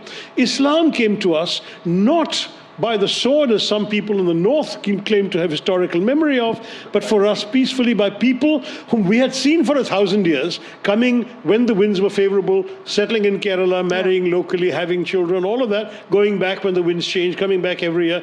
This continuity of contact with the Arab world, they brought, say, hey, you know what's happening in our peninsula? There's a prophet who's saying all this. And one of our kings actually led a flotilla of ships to the Gulf in order to meet the prophet. And legend has it that he did. Now, that's our attitude. Judaism, Islam, Christianity, St. Thomas, Doubting Thomas, the famous apostle, landed up on the shores of Kerala. And he converted many of the highborn Keralites to Christianity. So we've got this tradition of acceptance and openness. My question is, why don't we learn more from the West? Instead of bemoaning the fact that we're not like Maharashtra or we're not like Tamil Nadu and we can't have big industries and so on, we should say, what can we learn from Estonia? What can we learn from Iceland? What can we learn from the Netherlands? And we can learn from each of these, as I've been writing in my articles. We now need to really double down on our international collaboration. And part of my vision is I'm not into, because I don't spend much time in local politics, I don't spend a lot of time attacking the government, or the government's failures are colossal. I am concerned from a global vision of Kerala being stuck between the cultural majoritarianism of the right and the economic obsolescence of the left. We need a vision that is both global and liberal, that is anchored in our long history and civilization without a shred of bigotry, that promotes communal harmony and social justice, while for the first time being truly welcoming to investors. So I have proposed, and I believe my party has accepted my proposal, that we should have an Investor Protection Act Too many business people have been scared away by the red flags of the left who have been ruling disastrously for 10 years. What we need is businesses to feel that if they come to Kerala, their money will be safe from, not from market losses, that's their problem, but from bureaucratic, political, trade union agitation. We must now make it safe for businesses to come. We have to be a welcoming state, and then we have to move into cutting-edge 21st century technologies. Biotechnology, obvious area for us. Biogenetics, we have an astonishing genetic pool because of these 3,000 years of ups and downs. Get the private sector in, let them come in and invest. We have to actually monetize the value of the data we possess in our flora and fauna, in our human genetic pool, in our illnesses. We have the best healthcare system in India. I want Kerala to be the healthcare capital of India. Right. We're going to be the first state that's aging, which will have an aging population ahead of all of you guys. What I want to do is to say, let us be the Indian leader in gerontocratic research, wellness, old age homes. We've got beautiful highlands. Create retirement villages that will attract people from around India and maybe around the world. Change our higher education. I've been arguing this for years now, but of course we haven't been in power. If we come to power, I will be a very strong voice for a truly international sensibility. Malayalis are just disappearing to other states. Our greatest export in Kerala is our people. What a shame, what a loss, what a waste. If we can keep our people, give them opportunities, give them world-class education that is flexible, that is integrated with the marketplace, that is ready to respond to the needs of the marketplace, we would be a new Kerala. So Kerala 2.0 is what I want to offer to the political debate. Dr. Tharoor, the UDF has been in the opposition for 10 years. And 10 years is a long time. You've won local body polls, you've won 2 Lok Sabha elections, but it still looks like a contest. Otherwise, it would have just remained, it would have been a battle for the UDF to win, but it still looks like a contest to us. Why is that happening? Tighter than it should have been. Well, the polls are suggesting it's tight, or some polls are. But, don't forget that the LDF government has a very sophisticated and well-financed PR machinery. I think that the argument would only be valid if our only message was anti-incumbency. It's not. As I've been just saying, what we have is a positive message, a vision of the future. One of the things I've been saying in all my campaign speeches so far, even though the campaign has barely got off the ground, has been that we represent a new vision for Kerala, a new hope for the future, and we are here to fight for a better Kerala. That message, to my mind, is going to appeal over and above the anti-incumbency factor. So as the campaign gets underway, we still don't know what the dates are. The Election Commission hasn't announced them. Assuming we have the whole of April to campaign, which is what I assume, we will inspire voters to say we want a positive change. It's the positive message that we want to give. What about the speaker before you, Dr. Tharoor, had obviously expectedly talked a lot about the factionalism in the UDF and the Congress. Can you talk about that? Because that hasn't been a figment of someone's imagination. There are a lot of shouting voices, and the argument that this is a democratic setup and everyone has voices and ambitions only goes so far to explain that. Now listen, one man's factionalism is another man's vibrant democracy. The one big difference between us and the left is that we are a party where a wide range of views is tolerated. I am myself supposed to be guilty of having challenged authority in the party. But when it comes, for example, to election unity, when it comes to parliamentary performance, when it comes to following the party whip, all of these, we are all 100% disciplined. But until that crunch moment, we have the right to express our views freely and frankly. And I think that is actually a sign of a vibrant democratic impulse in the party. This, I think, is all the more necessary in a current in which heresies and dissent and so on are disapproved of everywhere, in every party, not just ours. I think having a party which has room for different kinds of expressions is valuable. But having said that, Rahul Gandhi was right when he said in Thiruvananthapuram in my presence, he said, all of you dance well, but you must dance together. And I thought that was a great metaphor. Kerala has lots of dances, individual dances, group dances, the works. But when we dance together, we will really shake the stage. But are you dancing together? So far, yes, and I think it'll tighten up even further as we get closer. Look, I think I would say in the course of this calendar year, there have been no major issues of disturbance and difference. And what I've been seeing, for example, our leader of the opposition led a yatra from the northernmost tip of the state right down to the southernmost, which is my constituency. And many of us attended different portions of it. I inaugurated the session in Kottayam, others in different places. And what you saw was every significant Kerala leader was not only present but supportive and strongly on message. So I would say that when it comes to the elections, if the left is hoping that we're going to be a disunited house and that's how they're going to squeak through yet again, they've got another thing coming. Dr. Tharoor, recently we interviewed Ramesh Shenitala and also V.D. Satishan, and there was one answer that was similar in both their interviews. They said Dr. Tharoor is a valuable asset and he's going to be campaigning in every constituency. Both of them said the same thing. So, and also you were part of the Pudu Yuga Yatra as well. Help us understand what is the relationship that you have with all of these people? Do you get along well with all of these people? And also, what really changed? Did that meeting with Mr. Kharge and Rahul Gandhi sort of make those changes in your own view of the Congress party? That was about national issues. It was principally about the unfortunate sort of gap that emerged between us over Operation Sindoor and the aftermath. And the air needed to be cleared. It was cleared. We're on the same page. We're moving on. But as far as Kerala is concerned, that was not so much an issue. As far as Kerala is concerned, you see, I've been in a slightly odd position in the sense that I did come in without, unlike all my peers, without having risen through the Kerala Students' Union, through the Youth Congress, through the lower levels into Parliament. I came in having had a very different career. My student politics was in Delhi at St. Stephen's College. My further education was abroad. My career was in the UN. I come in at 51 and suddenly these folks are confronted with a new figure.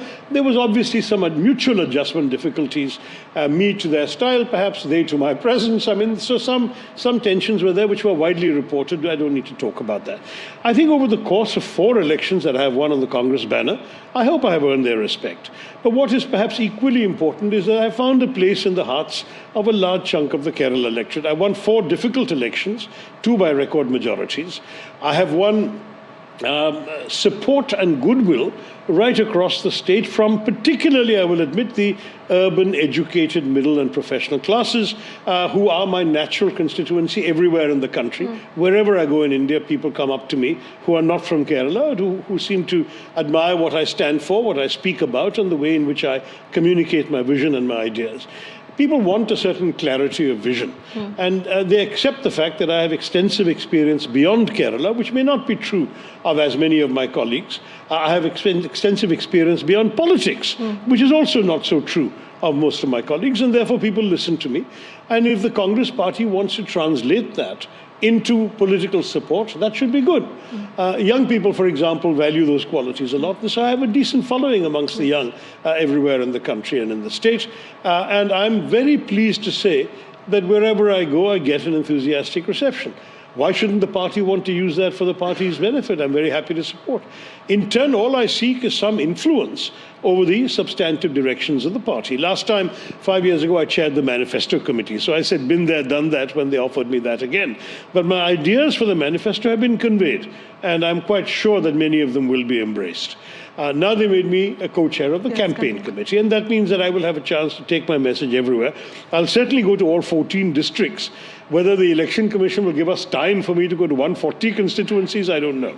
But certainly I will do more than the 56 I was able to touch last time in a 3-week campaign. 3 weeks is 21 days. There are distances to be covered by road. So 56 in 21 days was actually pretty good going. But let's see, if we get more time than that, we'll do more campaigning. But do you feel like you're being utilized enough by the party, Dr. Tharoor? Look, because your admirers, those who, and I'm not just talking about your fans, but people who are genuinely the constituents that you just described, the impulsive view is we just don't see enough of Dr. Tharoor on the big issues, on the issues where he would be on the front foot and can add a great deal of value for the Congress party and the opposition at large. I think the party has to be given the right to determine who they want to speak or put forward on any particular issue, and I respect the party's right to do that. Remember, I have other forums available to me. I write very extensively around the country. I have columns in a couple of major newspapers. I have online columns as well, including one for NDTV. And of course, all of you catch me for the media whenever you can, which I admit is not as often as I would like, because I myself have to turn down 9 out of 10 invitations because of other commitments. But by working 18 hours a day, by being out there, by getting my message across, I don't feel limited to the political platform alone. I'm glad that in a certain sense, I seem to have a platform in my own right. When the party wants to use it, they are most welcome.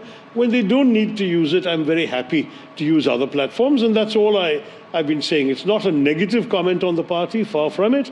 It is merely saying that I am not feeling frustrated because I have other options. Dr. Tharoor, you spoke about the UDF, you spoke about the LDF. I want to also ask you about the BJP in Kerala. You see the BJP, you see the centre gave Padma honours to V.S. Achyutanandan and also Natesan Velapalli. You see the Prime Minister going there quite often. There is political outreach, there is cultural symbolism. They have a mayor now, they have an MP now. So it looks like the BJP is a force that is here to stay in Kerala. Do you agree with that? Look, I think they have long-term ambitions in Kerala. I don't think they have any short-term ambitions.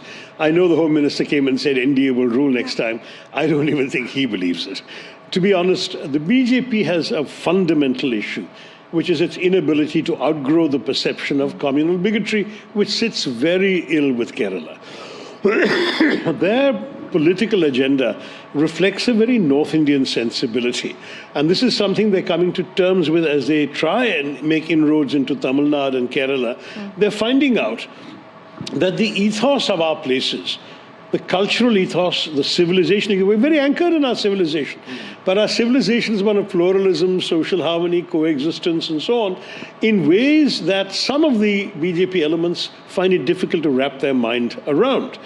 Even our biggest festival, Onam, celebrates the Asura king Mahabali, under whose rule people were equal, everyone was prosperous, and there was justice and fairness for land. The Devas got jealous and they sent Vishnu down as Vamana in order to trick Mahabali, who was a generous king, said, I need 3 steps worth of land. And Mahabali said, what are you going to do 3 steps? You're a dwarf. And Vamana says, no, 3 steps is all I need. And when he says, all right, I grant you your wish, and he always keeps his word, Vishnu, of course, grows enormous. With 1 step he covers the earth, with the 2nd step he covers the heavens, and then he turns to Mahabali and says, where should I put my 3rd step? And Mahabali, realizing who he's in the presence of, bows his head and says, you can put it on my head. And Vamana, Vishnu says, before I send you down to the nether regions, you have 1 wish. And what is his wish? He wants to come back once a year to see that his people are thriving and prosperous. So Onam is a celebration when Mahabali comes back once a year, and all communities, Hindus, Christians, Muslims, put on their finest clothes, have feasts and sadhyas, exchange gifts, wear new clothes, all of this stuff to show Mahabali that they're doing all right, his people are fine. This extraordinary thing, which is for us Christmas, Diwali and Holi combined, it's a huge event. That Onam, what did our dear BJP do when they were first taking interest in Kerala? They tweeted Happy Vamana Puja. And I had to point out, this is one of the most embarrassing faux pas you can imagine. They have not even understood the spirit of what Kerala is all about. They have to overcome that North Indian sensibility, come down to the heart and soul of people, and they have to drop this communal agenda. We have lived together for too long to mistrust each other because of their birth. We do not stigmatize people because of their religion, their names, their caste, whatever. That's done. We've been through a major set of renaissances from the middle of the 19th century to the middle of the 20th century. And during this time, the transformation in the mindset of Kerala has made Kerala one of the most progressive states in the entire union. Not just one of, I would say the most. And therefore, for the BJP to find a foothold, they should talk much more, if you don't mind me saying so, my language. They should be talking about integrating Kerala to the global economy. They should talk about bringing in new technologies. They should talk about development. They should talk about how they can transform Kerala. Then they might have a future. But as long as they're mired in the bag, you know what's happening right now? They try and come and reach out to the Christians of Kerala. And then promptly in Jharkhand or Chhattisgarh or Madhya Pradesh, some nuns and priests are bashed up because they're Christian or they're preaching there. And what happens? These are all usually Malayali Christian nuns and priests and so on. And they're writing home to their families saying, look what these horrible BJP people are doing to us. And there goes the BJP's Christian outreach. So the BJP has to decide what kind of party are we before we can reach out in Kerala. If they are willing to be a non-communal party. They're willing to stand up for Christian rights in the country everywhere, Muslim rights in the country everywhere, and say we are only a party of development, which was Narendra Modi's original message in 2014. If they can do that, they have a future. Otherwise, they have no future in Kerala. A question that you've been asked, virtually the entire year, Dr. Tharoor, is about whether you have an especially cozy relationship with the BJP leadership and specifically with Narendra Modi. Not without reason, there have been some, in a sort of hyper-polarized political environment, even normal graces are seen as, over-friendly gestures which would be considered blasphemous, considering the divisions between the parties and the acrimony that exists. What is it right now? What is your relationship with Prime Minister Modi and the BJP? Civil is the word I would use, even though there are 11 cases filed against me by BJP governments and BJP individuals on various completely frivolous and pointless grounds. And the fact is that if they were trying to be exceptionally friendly to me, they would not have done that to me. On top of that, I would agree with you that our environment politically has become so unnecessarily polarized, so unpleasantly divisive, that even the most civil things like wishing somebody on a birthday becomes interpreted as some sort of political gesture. I can tell you that that is not how Indian politics used to be. Certainly, when we were ruling, but even at that time, it was entirely common for Congress ministers to invite BJP MPs home for dinner, to have breakfast or lunch with them, to discuss issues. Dr. Manmohan Singh, when we had a controversial bill to get through, would invite the leader of the opposition and other leaders of the BJP to his home for breakfast and say, let's talk this through. There was always a sense that ultimately governance is a bipartisan political enterprise. I mean, what is politics, Shiva? I ask you both. Politics is about creating a better India. Otherwise, you shouldn't be in politics. If you have no vision of how to make a better country, better state, better anything, why are you in politics? Just for power? Power to do what? Not just to advance your own personal interests or that of your caste or clan or community. It has to be about a better society, a better country. And in that enterprise, you can have difference of opinion on how to get there. And we do. We have difference of opinion with the BJP. They have difference of opinion with the left. We have difference of opinion with the left. But at the end of the day, if we can at least trust the basic good faith of all parties that everyone wants a better India, and that only differences are on how to get there, then we can talk to each other with that much mutual respect.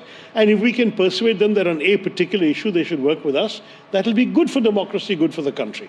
So I approach the other parties in that spirit. I might say I've seen Pranab Mukherjee do exactly the same thing. There are other Congress leaders in earlier times who had very good relations with the opposition. It's tougher when the opposition is the government, because then your own side tends to mistrust that if you are being friendly to them because you're sucking up to the government for some benefits. I have had no benefits from the government, let me tell you very frankly. I was not the only opposition MP who led a delegation on Operation Sindoor. There's not one other thing anyone can point to that the government has given me that I have not earned the hard way by winning an election and getting there, or by being nominated by my own party to get it, or by doing things on my own right and my own steam, whether it's my speeches, my writings, my conferencing and so on. All that's my own initiative. It's contemptible of some people to suggest that my running around the world is at the invitation of the government. It's neither the request of, nor financed by, nor organized by the government. I get more international invitations than I'm able to accept, because fortunately I have a personal identity that has nothing to do with the government of India. So I don't need to suck up to the government. I speak as I believe. And sometimes that makes one set of people unhappy. Sometimes it makes the other set of people unhappy. That's life. Yesterday, the Home Minister, in fact, used your name. He referred to you, said that, you should be teaching the opposition leaders how to behave. But my question to you, Dr. Tharoor, is also one of the issues where we expect everybody to speak in one voice is foreign policy. Do you think that in the middle of this war, India has been able to take the right step diplomatically? Is there something else that we should have done? So when I first became the chairman of the Foreign Affairs Committee of Parliament in 2014, I declared there is no such thing as a Congress foreign policy or a BJP foreign policy. There's only Indian foreign policy and Indian national interests. And I will speak from that spirit. I've tried to do that consistently. I have honestly believed that my country's interests should not change whoever is in power. Now, what are my concerns at the moment about the Middle Eastern war? Yes, there's no doubt whatsoever that international law has been breached colossally. You cannot attack in an unprovoked way. You cannot violate the UN Charter, sovereignty of the state of Iran. You cannot use force to pursue your objectives without any good cause. The argument of preemptive self-defense as opposed to classic self-defense, which clearly wasn't justified, is extremely specious because not only did Iran not have a nuclear bomb, but the Omani negotiators were at that moment negotiating between the Americans and the Iranians said that the Iranians had already agreed to not only get rid of all their enriched uranium, but to have zero stockpiles of that and to have no nuclear weapons. The only thing pending in that negotiation was for America to promise structured sanctions relief. So if they had gone that far along, then where is the case for preemptive self-defense? So for all of these reasons, I've publicly stated, I've written about this, and I've said it publicly in speeches, the attack on Iran was a violation of international law. It was wrong. But at the same time, what are our interests? We need energy security. We need oil and gas. Don't forget gas, because Qatar sends all its gas through the Straits of Hormuz, and I believe 40% of our gas comes from Qatar. Then you've got undoubtedly the security, safety, and well-being of 9 million Indians in the Gulf Arab countries who are currently at the receiving end of drone attacks and missile attacks from Iran. So do you gain by grandstanding in attacking the Americans when you have so many larger interests at stake beyond this theater in that relationship? Now, that's a call the government can best make, and I've said publicly that I personally, if it were a Congress government today and I were advising a Congress Prime Minister, I would probably also not advise them to grandstand against the Americans because we have too many issues at stake, and also because our friends in the Gulf will expect us to show sympathy for them in terms of the attacks upon them from the Iranian side. At the same time, expressing condolences on the death of basically a head of state, the supreme leader of Iran, was the right thing to do, and I think we should do that. We have a long civilizational relationship with Iran. We may not have always been the happiest recipients of Iranian comments on some issues involving our interests. Excuse me. But that doesn't mean we shouldn't express sympathies and so on. When a tragedy like this is allowed to happen. There are lots of innocent people, 150 school children who have been killed in attacks. We should certainly deplore that, regret it, ask for this to stop. I believe India should take a very, very major public role in calling for an end to the hostilities. On that, because that serves our interests, and that is not necessarily condemning either side. It is saying that the hostilities must end. It's hurting too many people who are not actually involved in the conflict. Dr. Tharoor, final question. You've been part of global organizations. You've had a ringside view of how countries treat each other. I want your assessment of Trump and Trump's world and how that has changed how global organizations and countries actually function.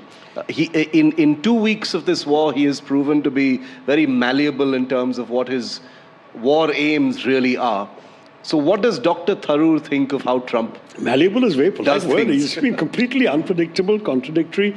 One day he says it'll be over quickly, then he says 4 to 8 weeks, then he says there are no targets left to hit, so we might finish very soon. We don't know. I mean, the honest truth is Mr. Trump is unpredictable. He's extraordinary. There's never been a world leader like him, and certainly not at the helm of such an extraordinarily powerful country. I mean, he conducts diplomacy through tweets on Truth Social with all caps in the middle and so on. We've never seen anything like it. And what's more, we don't know how much to take at face value, because what he says today, he may not say tomorrow. What he says tomorrow, he may not do the day after. So we have to be constantly on our toes with the President of the United States, which is a very unusual place for any world leader to be. Some have basically chosen an act, frankly, of craven submission, of kowtowing, of subordinating. When you've seen the Pakistanis literally paying court to the president in various forums, from Washington to Sharm el-Sheikh. We can't do that. We haven't done it, and I'm glad we haven't done it. We should have a certain self-respect for the country we are. At the same time, I have always taken the view that we have nothing much to gain from grandstanding, criticizing. I mean, our job is not that of a running commentator on world affairs, least of all a moralistic one. Our job is one of looking after India's national interests. If we calculate that our national interests are served well by a particular stand, we will do so.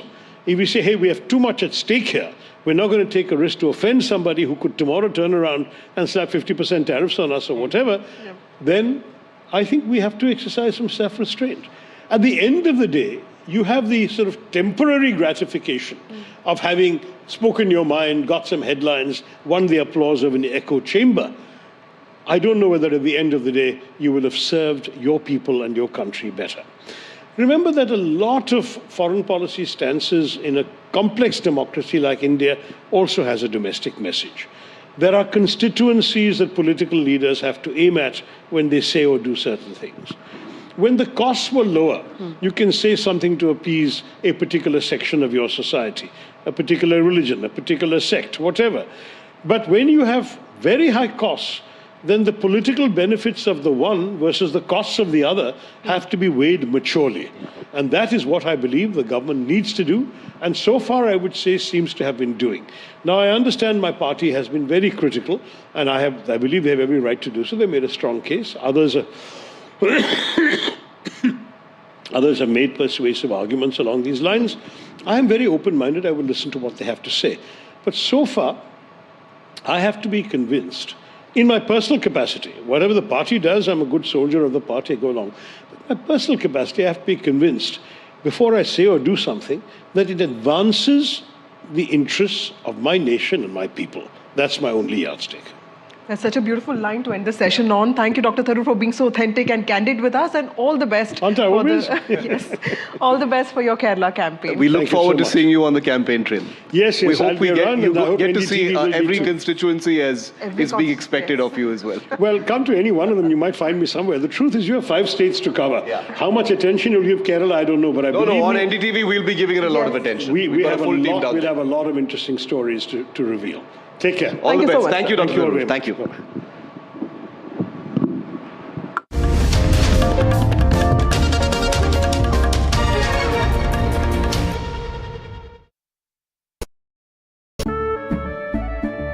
केसरिया से मन जोगी हुआ रे दिल झूमे देखो मतवारा हुआ रे केसरिया से मन जोगी हुआ हर पल मनाओ केसरी त्योहार विमल बोलो जुबान केसरी। करियर से अर्ली रिटायरमेंट हो या नए करियर की शुरुआत, रहो दोनों के लिए ready. PNB MetLife retirement plans के साथ लॉक करें 10.2% guaranteed annuity rate for life. PNB MetLife, always ready for life.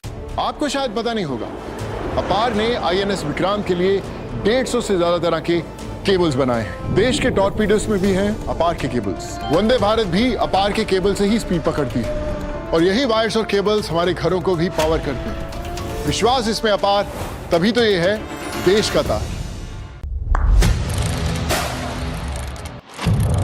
What seems settled for me is unfinished business. So I rewind, I pause, I reflect, I dig until what's buried stands up to be counted. Breaking ground, not just headlines, the meaning behind them. This is Breaking Ground with me, Vedika Sood.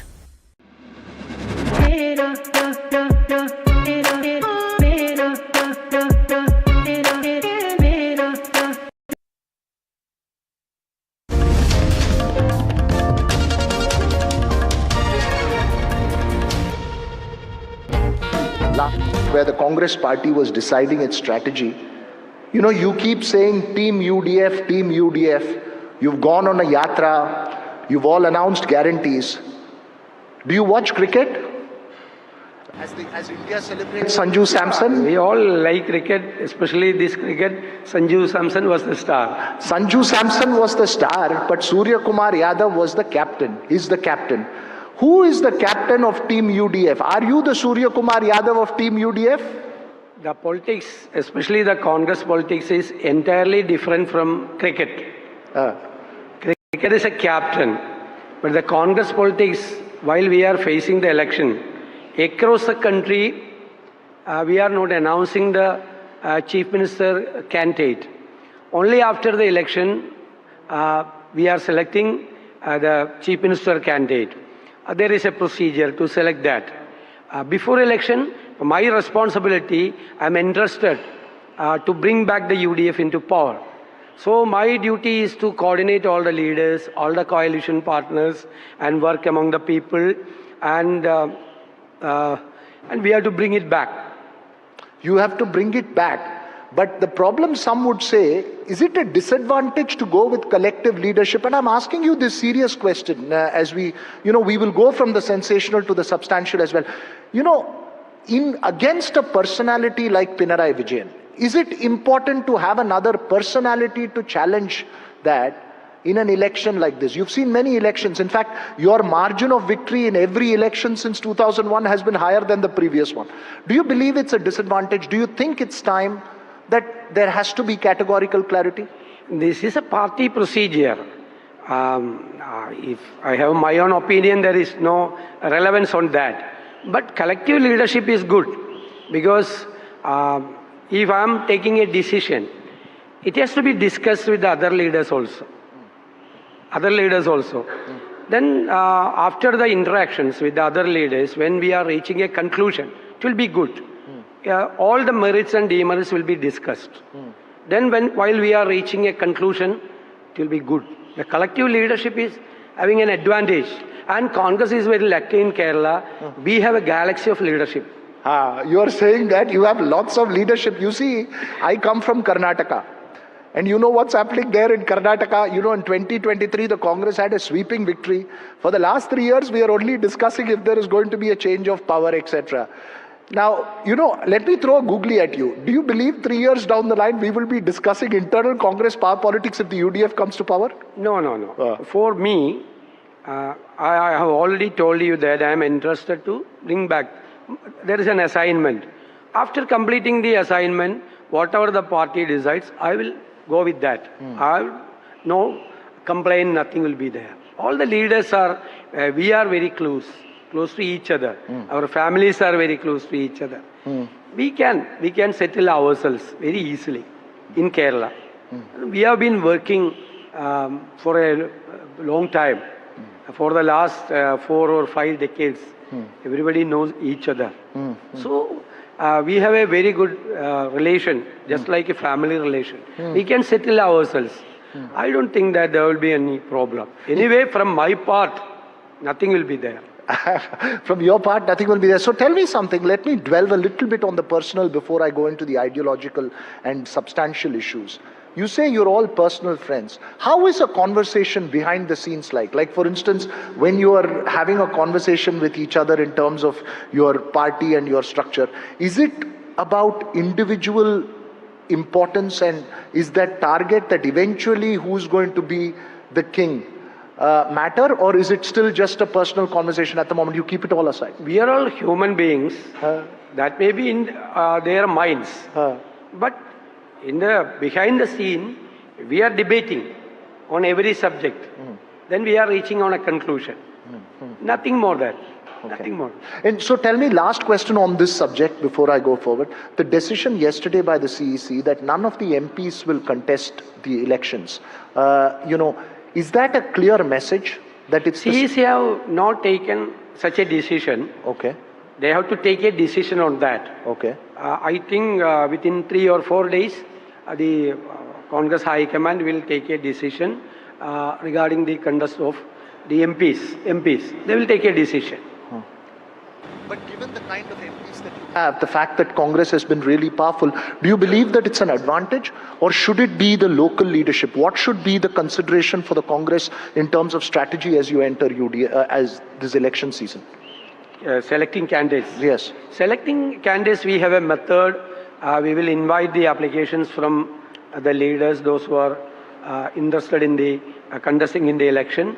Then we will collect their biodata, profile, everything. We know everybody.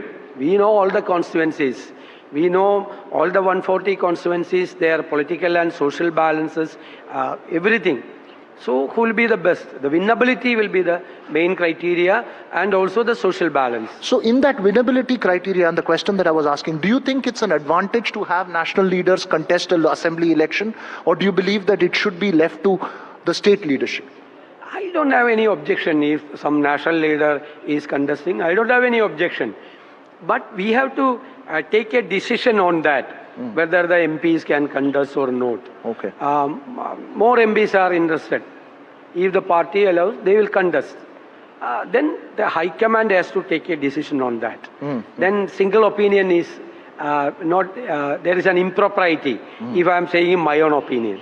You've ducked all my bouncers. You've played very well. You've waited for the fast balls to go. Let me come to the slower deliveries right now. You know, 2021 it would be right to say it was a disaster for the Congress in terms of electoral results here in Kerala. What has changed from 2021 to 2026 when you say Team UDF, you've started early? What's been the crucial change between 2021 and 2026? When I was taking over this position in 2021, the UDF position was very vulnerable because all the leaders and rank and file were demoralized because the continuous defeat. That was not happening for a long time in Kerala. After a long time, continuous defeat happened. Then the complete morale have gone. Then we started very slowly. Giving morale to the workers and coalition partners also. Coalition partners. Then we started to win the elections. There were so many by-elections to the assembly as well as to the local body. The first by-election was in Trikagara. Our candidate died, P.T. Thomas. He won with 12,000 votes. Then all the ministers, chief minister, went to that constituency. They were camping for 1 month. Then we started election with a professional skill, and we won with 25,000 votes, double. We predicted the result also. Then we won another election in Pudupalli, where Ummanchandi died. Ummanchandi won that last election with 9,000 votes. We won with 4 times majority. That is about 37,000 votes. Then all the by-elections, we won with wonderful margin. Then the by-elections to the local bodies, we won all the elections. That gave morale to the rank and file and to the leaders also. And then in the parliament election, we won 18 out of 20 seats with more margin than in 2019. That's right. 19. But I said, when we won the election in 2019, we were all overconfident on the 21 election. Because we thought that the parliament election, we had a very high result. So it will be repeated in that we learned from that election. I have already stated to the leaders that time itself, this pattern is different. The election to the Lok Sabha and election to the assembly and election to the local body, that varies, the pattern. But they were overconfident. But now, after winning the parliament election, I spoke to all the leaders that you remove from your mind that we won with a wonderful margin. That another election we have to prepare. Then we started the Mission 2025, the local body election. Correct. And we received a very big victory within the last 30 years. Before 30 years, this Panchayat Raj system, Nagarapalika system started in Kerala. So we received a big victory in the last 30 years. Then the next election, we started the Mission 2026. We are expecting more than 100 seats. All the elections, in all the by-elections to the assembly, all the election to the parliament, to the election to the local body, we predicted before the election. And all the prediction You know, I will just go back a little bit in history. I think 2011 elections, if I remember right, the Congress was supremely confident that it was going to return to power. And it did return to power, but towards the last minute, there was a massive V.S. Achyutanandan surge that one saw, and it became a very close election at the end of the day. Is there a fear? Do you feel that we're still, let's say, 1 month away from the elections? You all have done a yatra, you've come back. What's your biggest worry at the moment? From now to the date of polling, what would be your biggest concern and the biggest challenge for the UDF? After the yatra, I learned that there is a huge level anti-incumbency against the government. Okay. That didn't work fully in the local body election. Because local body election, there are other factors. The influence of the candidate, the areas specific, another issues. But it is going to be worked in the assembly election against the government, number one. Number two, we have been exposing the government and we have been criticizing the government for a long time. That is the duty of the opposition, to expose the failures of the government. But here, the first time in the history of the country, we are saying that we are not only the opposition, we are ready to solve the problems wherever the government failed. We have alternatives. We have been working on that for the last 2 years. There are so many narratives. We said the health Kerala is in ventilator, for example. So we have to change the health positions in Kerala. So we appointed a health commission. We conducted a health conclave. 300 doctors participated inside and outside the country. Then large level discussions among the health workers. Then we prepared a health document. That is the alternative. Our narrative was brain drain is happening. So within 5 years, Kerala will be an old age home. So we worked on that. We conducted a health conclave with the academicians. We prepared a document. Now we are going to install a global job watchtower. Our assessment is that our courses in the higher education field are outdated courses. The nature of jobs have been changing very fast in the global level. So we have to watch what is happening in the job market. Then we will install a global job watchtower, and they will observe that. And we will start the corresponding courses. And we will reskill the skilled persons. That is our idea in the health education.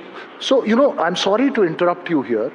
While you are putting all these plans in terms of core issues that's there, the promises that you have delivered are also about the guarantees that have delivered. Some would argue are freebies and welfare measures. I mean, where do you see the difference between substantial economic policies and change vis-a-vis freebies in an electoral atmosphere? I agree with you in certain point. I agree with you. Because I have differences of opinion, like you. I agree with you. But in our freebies, the major thing, I cannot say that a freebie, the insurance scheme. Then Rajasthan government implemented it. Excellent performance, that insurance scheme. So in the health scheme, when we went through the health issues in Kerala, we found that out-of-pocket expense, Kerala is number 1 in India. I was surprised. 70% out-of-pocket expense for a patient. 70% in Kerala. Then we studied a lot about the other states. Tamil Nadu was 64% 5 years back. But the Stalin government managed it to 32% within 5 years. Then we declared that the first phase, we will reduce the out-of-pocket expense to 50%. Then the second phase, we will reduce to 1/3. The first step is the insurance coverage. Insurance coverage. There should be some control. This is a peripheral thing when we are declaring this thing. We have to go through that. Then we have studied a lot. Then we know what is the burden on the exchequer. What will be the burden on the exchequer. And another freebie, you can say that it is a freebie, free for all the women in the KSRTC buses. That the passengers, especially the women passengers. Those who are traveling in the KSRTC bus are ordinary women. For example, I have studied the ladies, those who are traveling in the KSRTC buses in my constituency. Most of them are housemaids in the city. My place is a suburban area. They are going to the city as housemaids for a meager income. And they have to spend a lot for the KSRTC expense. Then I have learned it 10 years back.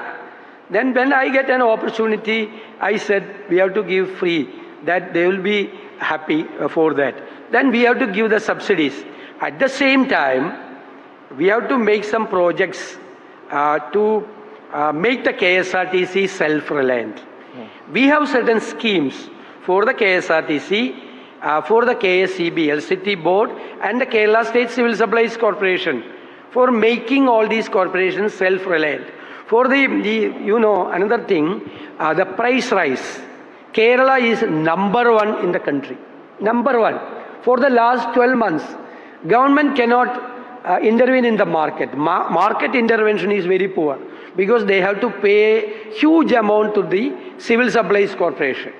Then we studied about the Civil Supplies Corporation. They are procuring the essential commodities from outside the state. Then we discussed with the supply chain managers, with the experts. Then we prepared a plan to make the Civil Supplies Corporation self-reliant. We are going to install the storage facilities. For example, something we are getting at the crop season, maybe chili. For example, we will get it at 25 rupees per kilo. Then we have to store it.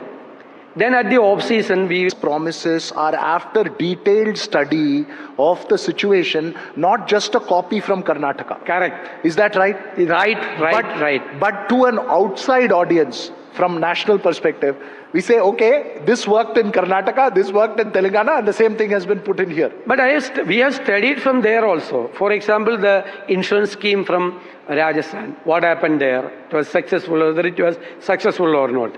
And I have already stated that the fiscal situation in Kerala is very vulnerable. We are in debt, but we have alternatives. The alternatives, I will say, peripherally I will tell you that we need very good finance management, which lacks for the last 10 years. Second, we need to have a planned tax administration. I will tell you in detail. The third, we have to stop the leakages from the treasury. Then we have to stimulate the economy. The tax administration, I will tell you, Kerala is a consumer state. Everybody agrees. Okay. #1 consumer state in the country. GST is entirely different from VAT. GST is an endpoint tax. What was from the manufacturing side. This is from the consumer side. What is entirely different from GST. Kerala would have been the #1 beneficiary in the country in the GST matter. But unfortunately, we are not getting about 10% tax growth. Actually, it should be above 30% tax growth. Why? What happened? We studied that we have not restructured the tax administration according to the provisions of the GST. We still continuing the provisions of the VAT. VAT is entirely different from GST. So we have to intervene. Very professionally we have to intervene. Then we will be able to increase our tax growth within 1 year. Another example, I made a statement on the floor of the assembly that for the 5 years, you have been losing 25,000 crores as IGST. IGST is while we are purchasing something from Karnataka or other states, we have to pay the tax. Then we have to sell it here. We have to make a submission to the central pool. This amount goes. It will be reimbursed. Unfortunately, the tax administration system is very poor. We were not able to get the 25,000 crores. Then I was teased by all the ministers and everything. For my surprise, within 3 months, the Gulati Institute, Taxes Studies, the government department submitted a report that you have been losing 25,000 crores. So, you know, those who followed you know that you are an astute financial, state finances academic in terms of the study and questioning of it. Famous is your Thomas Isaac versus you face off and all that. I want to ask you this specific question. From the points that you're making, are you saying then Kerala's problem, because, and I'll set the context, a lot of opposition ruled states have blamed the center for their economic problems. Do you say that Kerala, and I want an objective answer from you, do you say that Kerala's problem is more because of the state government, or is it because of central issues that's there? And what would your message be to opposition states across the board who say that the central government has been unfair to them? It is only one of the factors. One of the factors. That is not the one reason for all this vulnerability in the fiscal situation. I don't agree with that. There are, because when the 16th Finance Commission came to Trivandrum, we made a presentation that the Finance Commission appreciated the opposition, that you have made it well, more than the government. We made it because we were getting 3.5% tax portion. Before 15 years back. I think it was in the 10th Finance Commission. Now we were getting only 1.92. Okay. It was reduced. Now, after our presentation and government presentation, after many pressures, now it is increased to 2.5. We will get more. We will get more.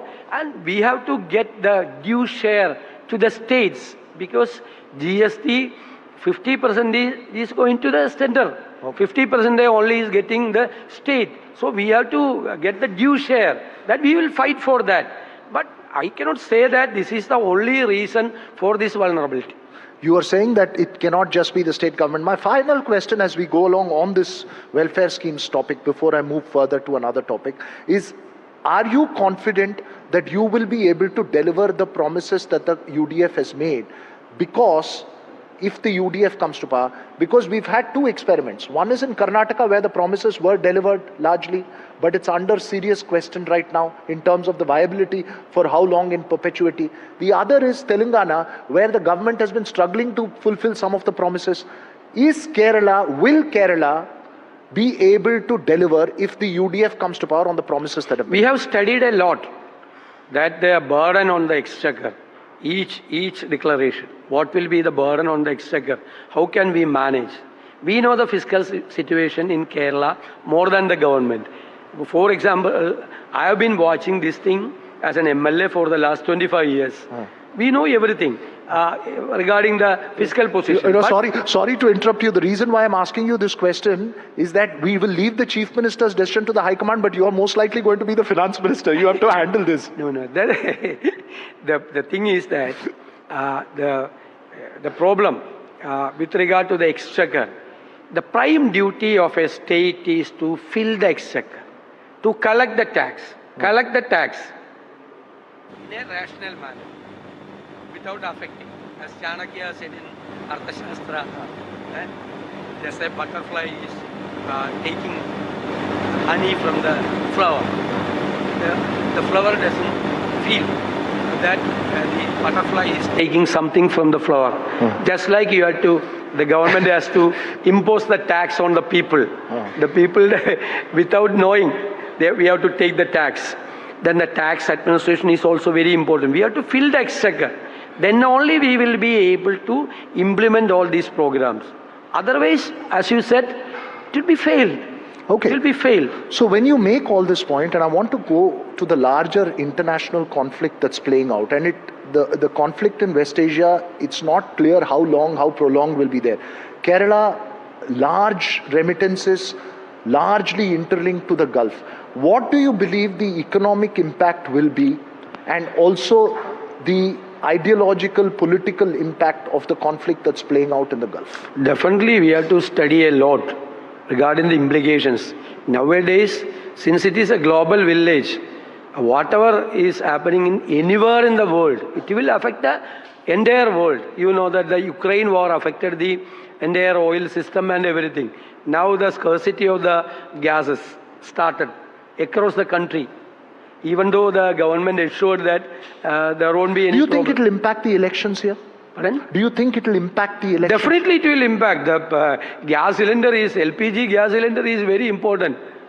We will definitely campaign because the government of India ensured that there won't be any problem in the distribution of the LPG But you are gas campaigning cylinder. against the left here. How does that relevance come to the left and the state government? We are also campaigning. We are also campaigning. The problem is very important, that the remittance, that is the backbone of Kerala economy. If the war continues, it will affect the remittance also. Definitely it will, otherwise it is reducing that remittance itself. And we are facing another problem also. No government studied. There is reverse remittance in Kerala. Because according to the government statistics, more than 3 million outside states guest workers are in Kerala. Every Saturday they are getting the weekly wages. And every Monday they are sending it to their states. The huge amount is siphoning from the state. We have not calculated the amount. For example, I will tell you, 10 years back, if you are investing in Trivandrum 100 crores for constructing a building, it was sure that the 40 to 50%, that is 40 crores to 50 crore will go to the houses of laborers around the city or the suburbs of the city. Now you are sure that the 40 to 50%, that is 50 crores will go to the other states. Because all the workers are guest workers. But it is also affecting the economy of the state because huge amount is siphoned from our state. That is, I said, the reverse remittance. Maybe may not be equal to the remittance are coming from abroad. But we have to study these things also. No, it's an important point, but just to dwell a little bit on the politics of it, earlier in the day, John Brittas was saying, you were talking about guest workers. He says that Congress has guest politicians who come from Delhi to campaign in the state. They have no relevance to the state. He was referring to the top leadership of the Congress party. He is saying that there are no leaders in the central for CPM, just like Sitaram Yechuri to campaign in the other states. They are also lacking leaders. I said that we have galaxy of leadership. But left is exporting leaders from Kerala, Congress is importing leaders from outside. Left, our chief minister is not going for campaign for CPM anywhere, even in Bengal. Because he is having a nexus between the BJP. So, he is not campaigning. You know, this is an allegation you've made. Where does this nexus allegation stem from between the chief minister and the BJP? Is there really any evidence or any substantial thing you can state to prove that there is some kind of understanding between? I will tell you one thing. There was a case, SNC Lavalin case, against the chief minister. That has been pending. The appeal filed by the CBI has been pending, I think, 7 or 8 years in the Supreme Court. 41 times it was postponed. Whenever the case is coming up, CBI counsel is not appearing. You look into the other states, wherever the non-BJP states, the central agencies are behind the leaders. In Delhi, in Karnataka, in Telangana, many other states. All the central agencies are behind. In Mamata Banerjee, Bengal, they are all behind the non-BJP state leaders, other leaders, non-BJP leaders. But in Kerala, nothing happened.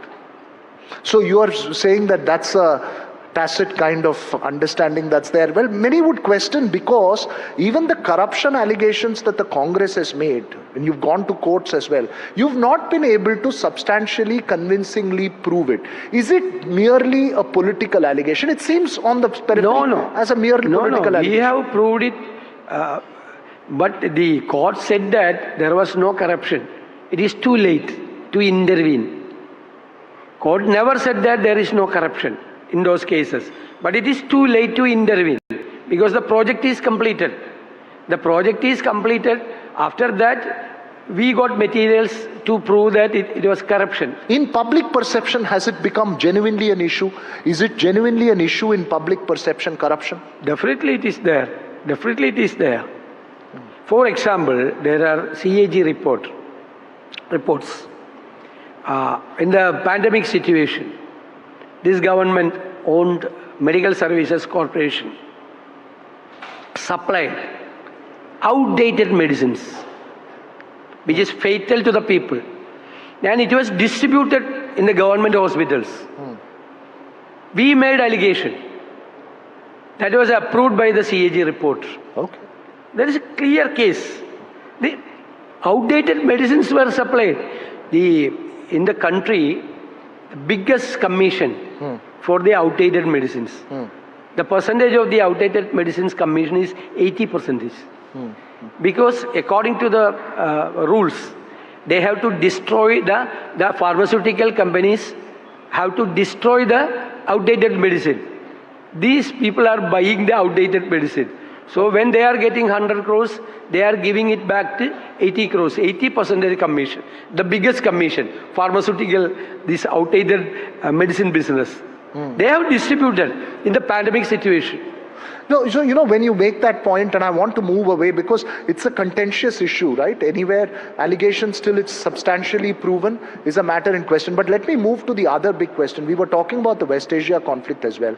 In a state with a large minority population, I mean over a 25% Muslim population, how the impact socially of what's happening in West Asia? And I also want to ask you a very important question here. Are you worried about radicalization as well in the state? Is that a genuine worry that you all have? No, that is not I don't think that time is here. But may happen in the future. If it is continuing, anything may happen. Anything. Because the remittance are very important.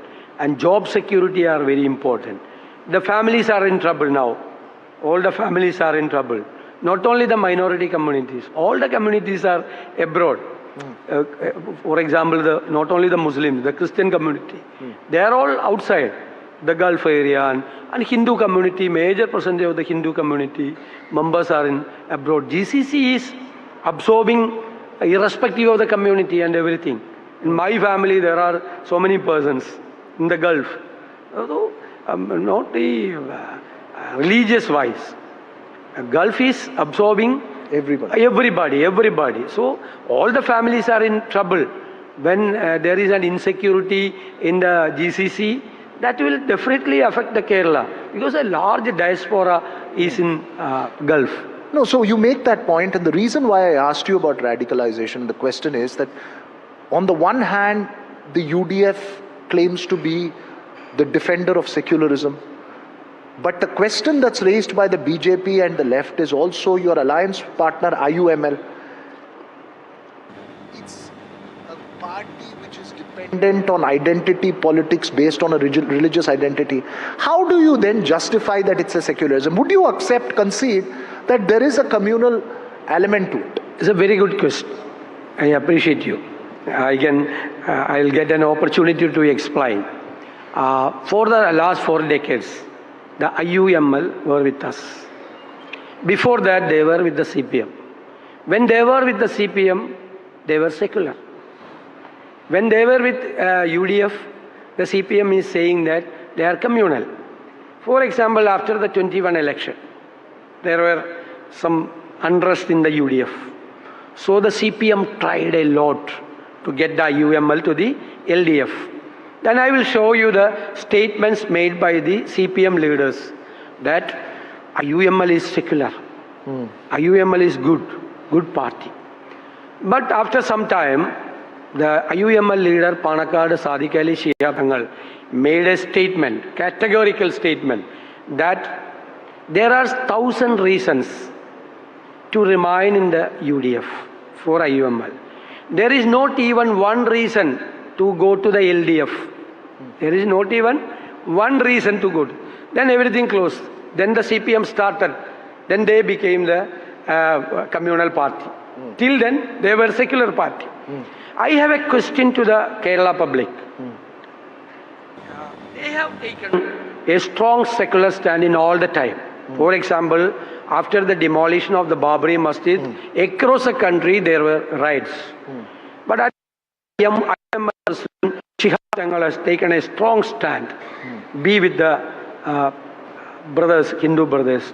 No fight here. That was a very good statement. It was appreciated by all the communities. My question is that if we are weakening the IUML, or there is no IUML in Kerala, who will take over that space? Who will take over that space? Why the IUML? It's a very relevant question. The extreme outfits will take over that space because the IUML is fighting with the extreme outfits. And all these extreme outfits in the majority community as well as in the minority community are helping each other in another sense.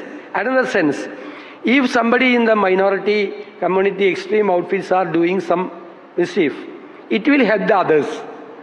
They have a stand. If they are doing something badly, they will be relevant.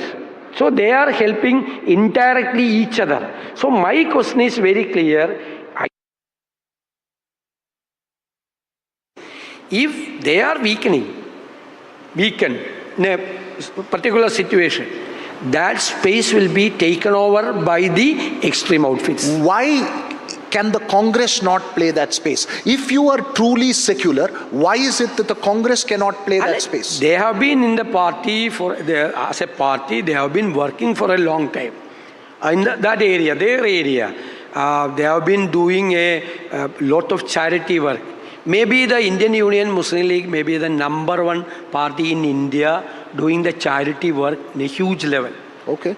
They are having very strong hold among the people. That is good for the country, good for the state, good for everybody. All right. No, so we've discussed the ideological elements. I just want last couple of questions briefly. Final one, of course, on Team UDF. But in terms of the people in West Asia, the Malayalis in West Asia who are there at the moment, who are trapped, what do you believe the government needs to do at the moment in terms of reaching out? Because several of them continue to remain stranded there in West Asia. And when they come back here, there will not be jobs. So this is going to be a multi-layered task. The government has to take an initiative for evacuation of the people, those who are stranded. But I think now we are discussing with all the organizations in Gulf, all the Malayali organizations, various organizations. Our political organizations also are working there. They are helping the people.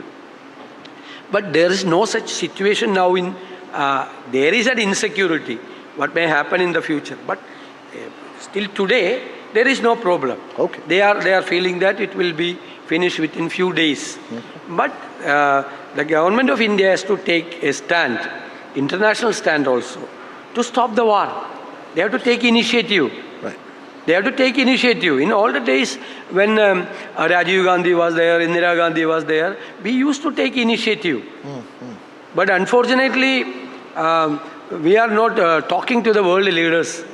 Okay. I don't know what is happening in the international politics. What is the role of India in the diplomatic things? That is another subject to be debated.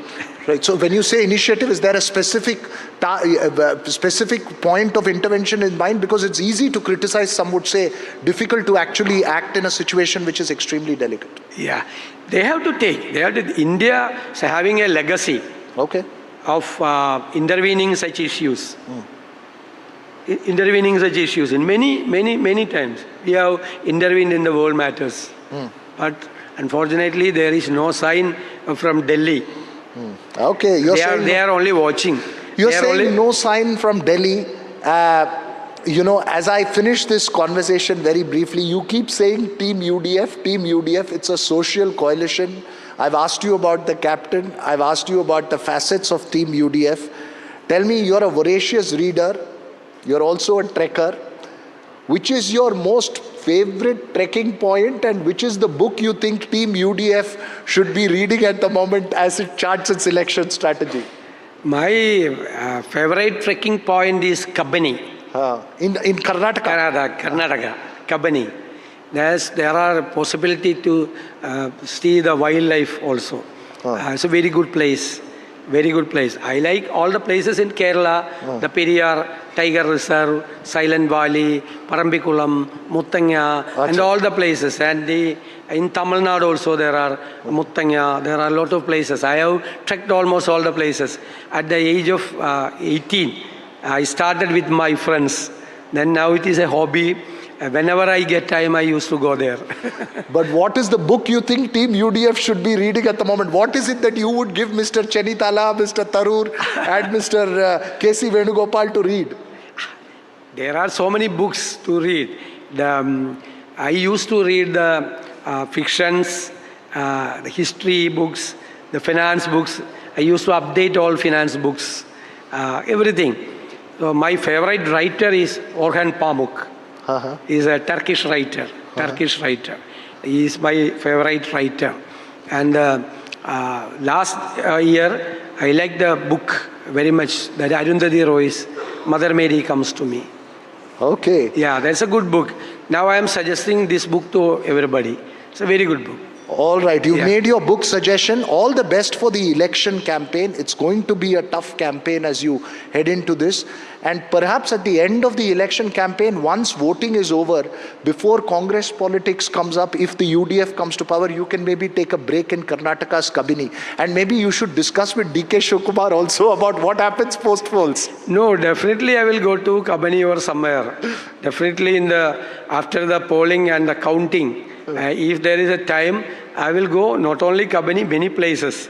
So for last 1 year, I was not able to go there. So the Periyar is waiting for me, Silent Valley and Parambikulam, all those places are waiting for me. So you made poll promise. I'll extract one promise from you as I let you go. If UDF comes to power and if you become the chief minister, you will do an interview with us in Kabini. That is a hypothetical question. He is trying to trap me on that question. No, I was genuinely asking. Wait and see. Thank you very much, Mr. V.D. Satheeshan. Fantastic conversation. Thank you, it was very nice. Thank you.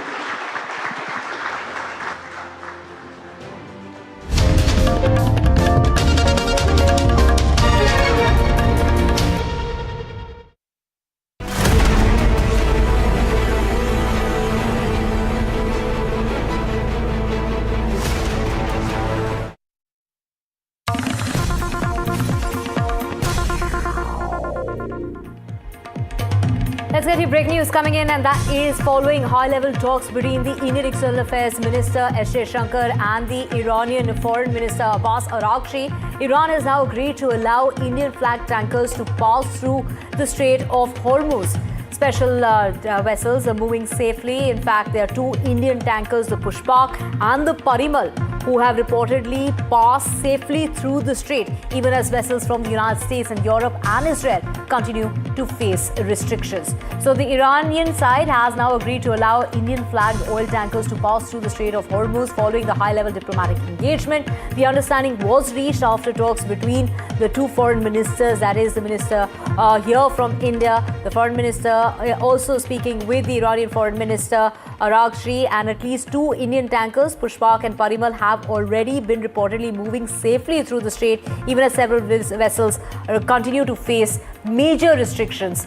Akhilesh, my colleague, joining us. Akhilesh, the Strait of Hormuz has really been the flashpoint between the two sides, and now at a time when Iran has been contesting the claims as far as, taking control of it. The US is contesting that claim. At this time when Iran has issued a stern warning against ships passing through the strait, we have India that's been allowed, and we have two of our ships that have managed to sail through. Well, the petroleum ministry sources are very tight-lipped about this situation. They are saying that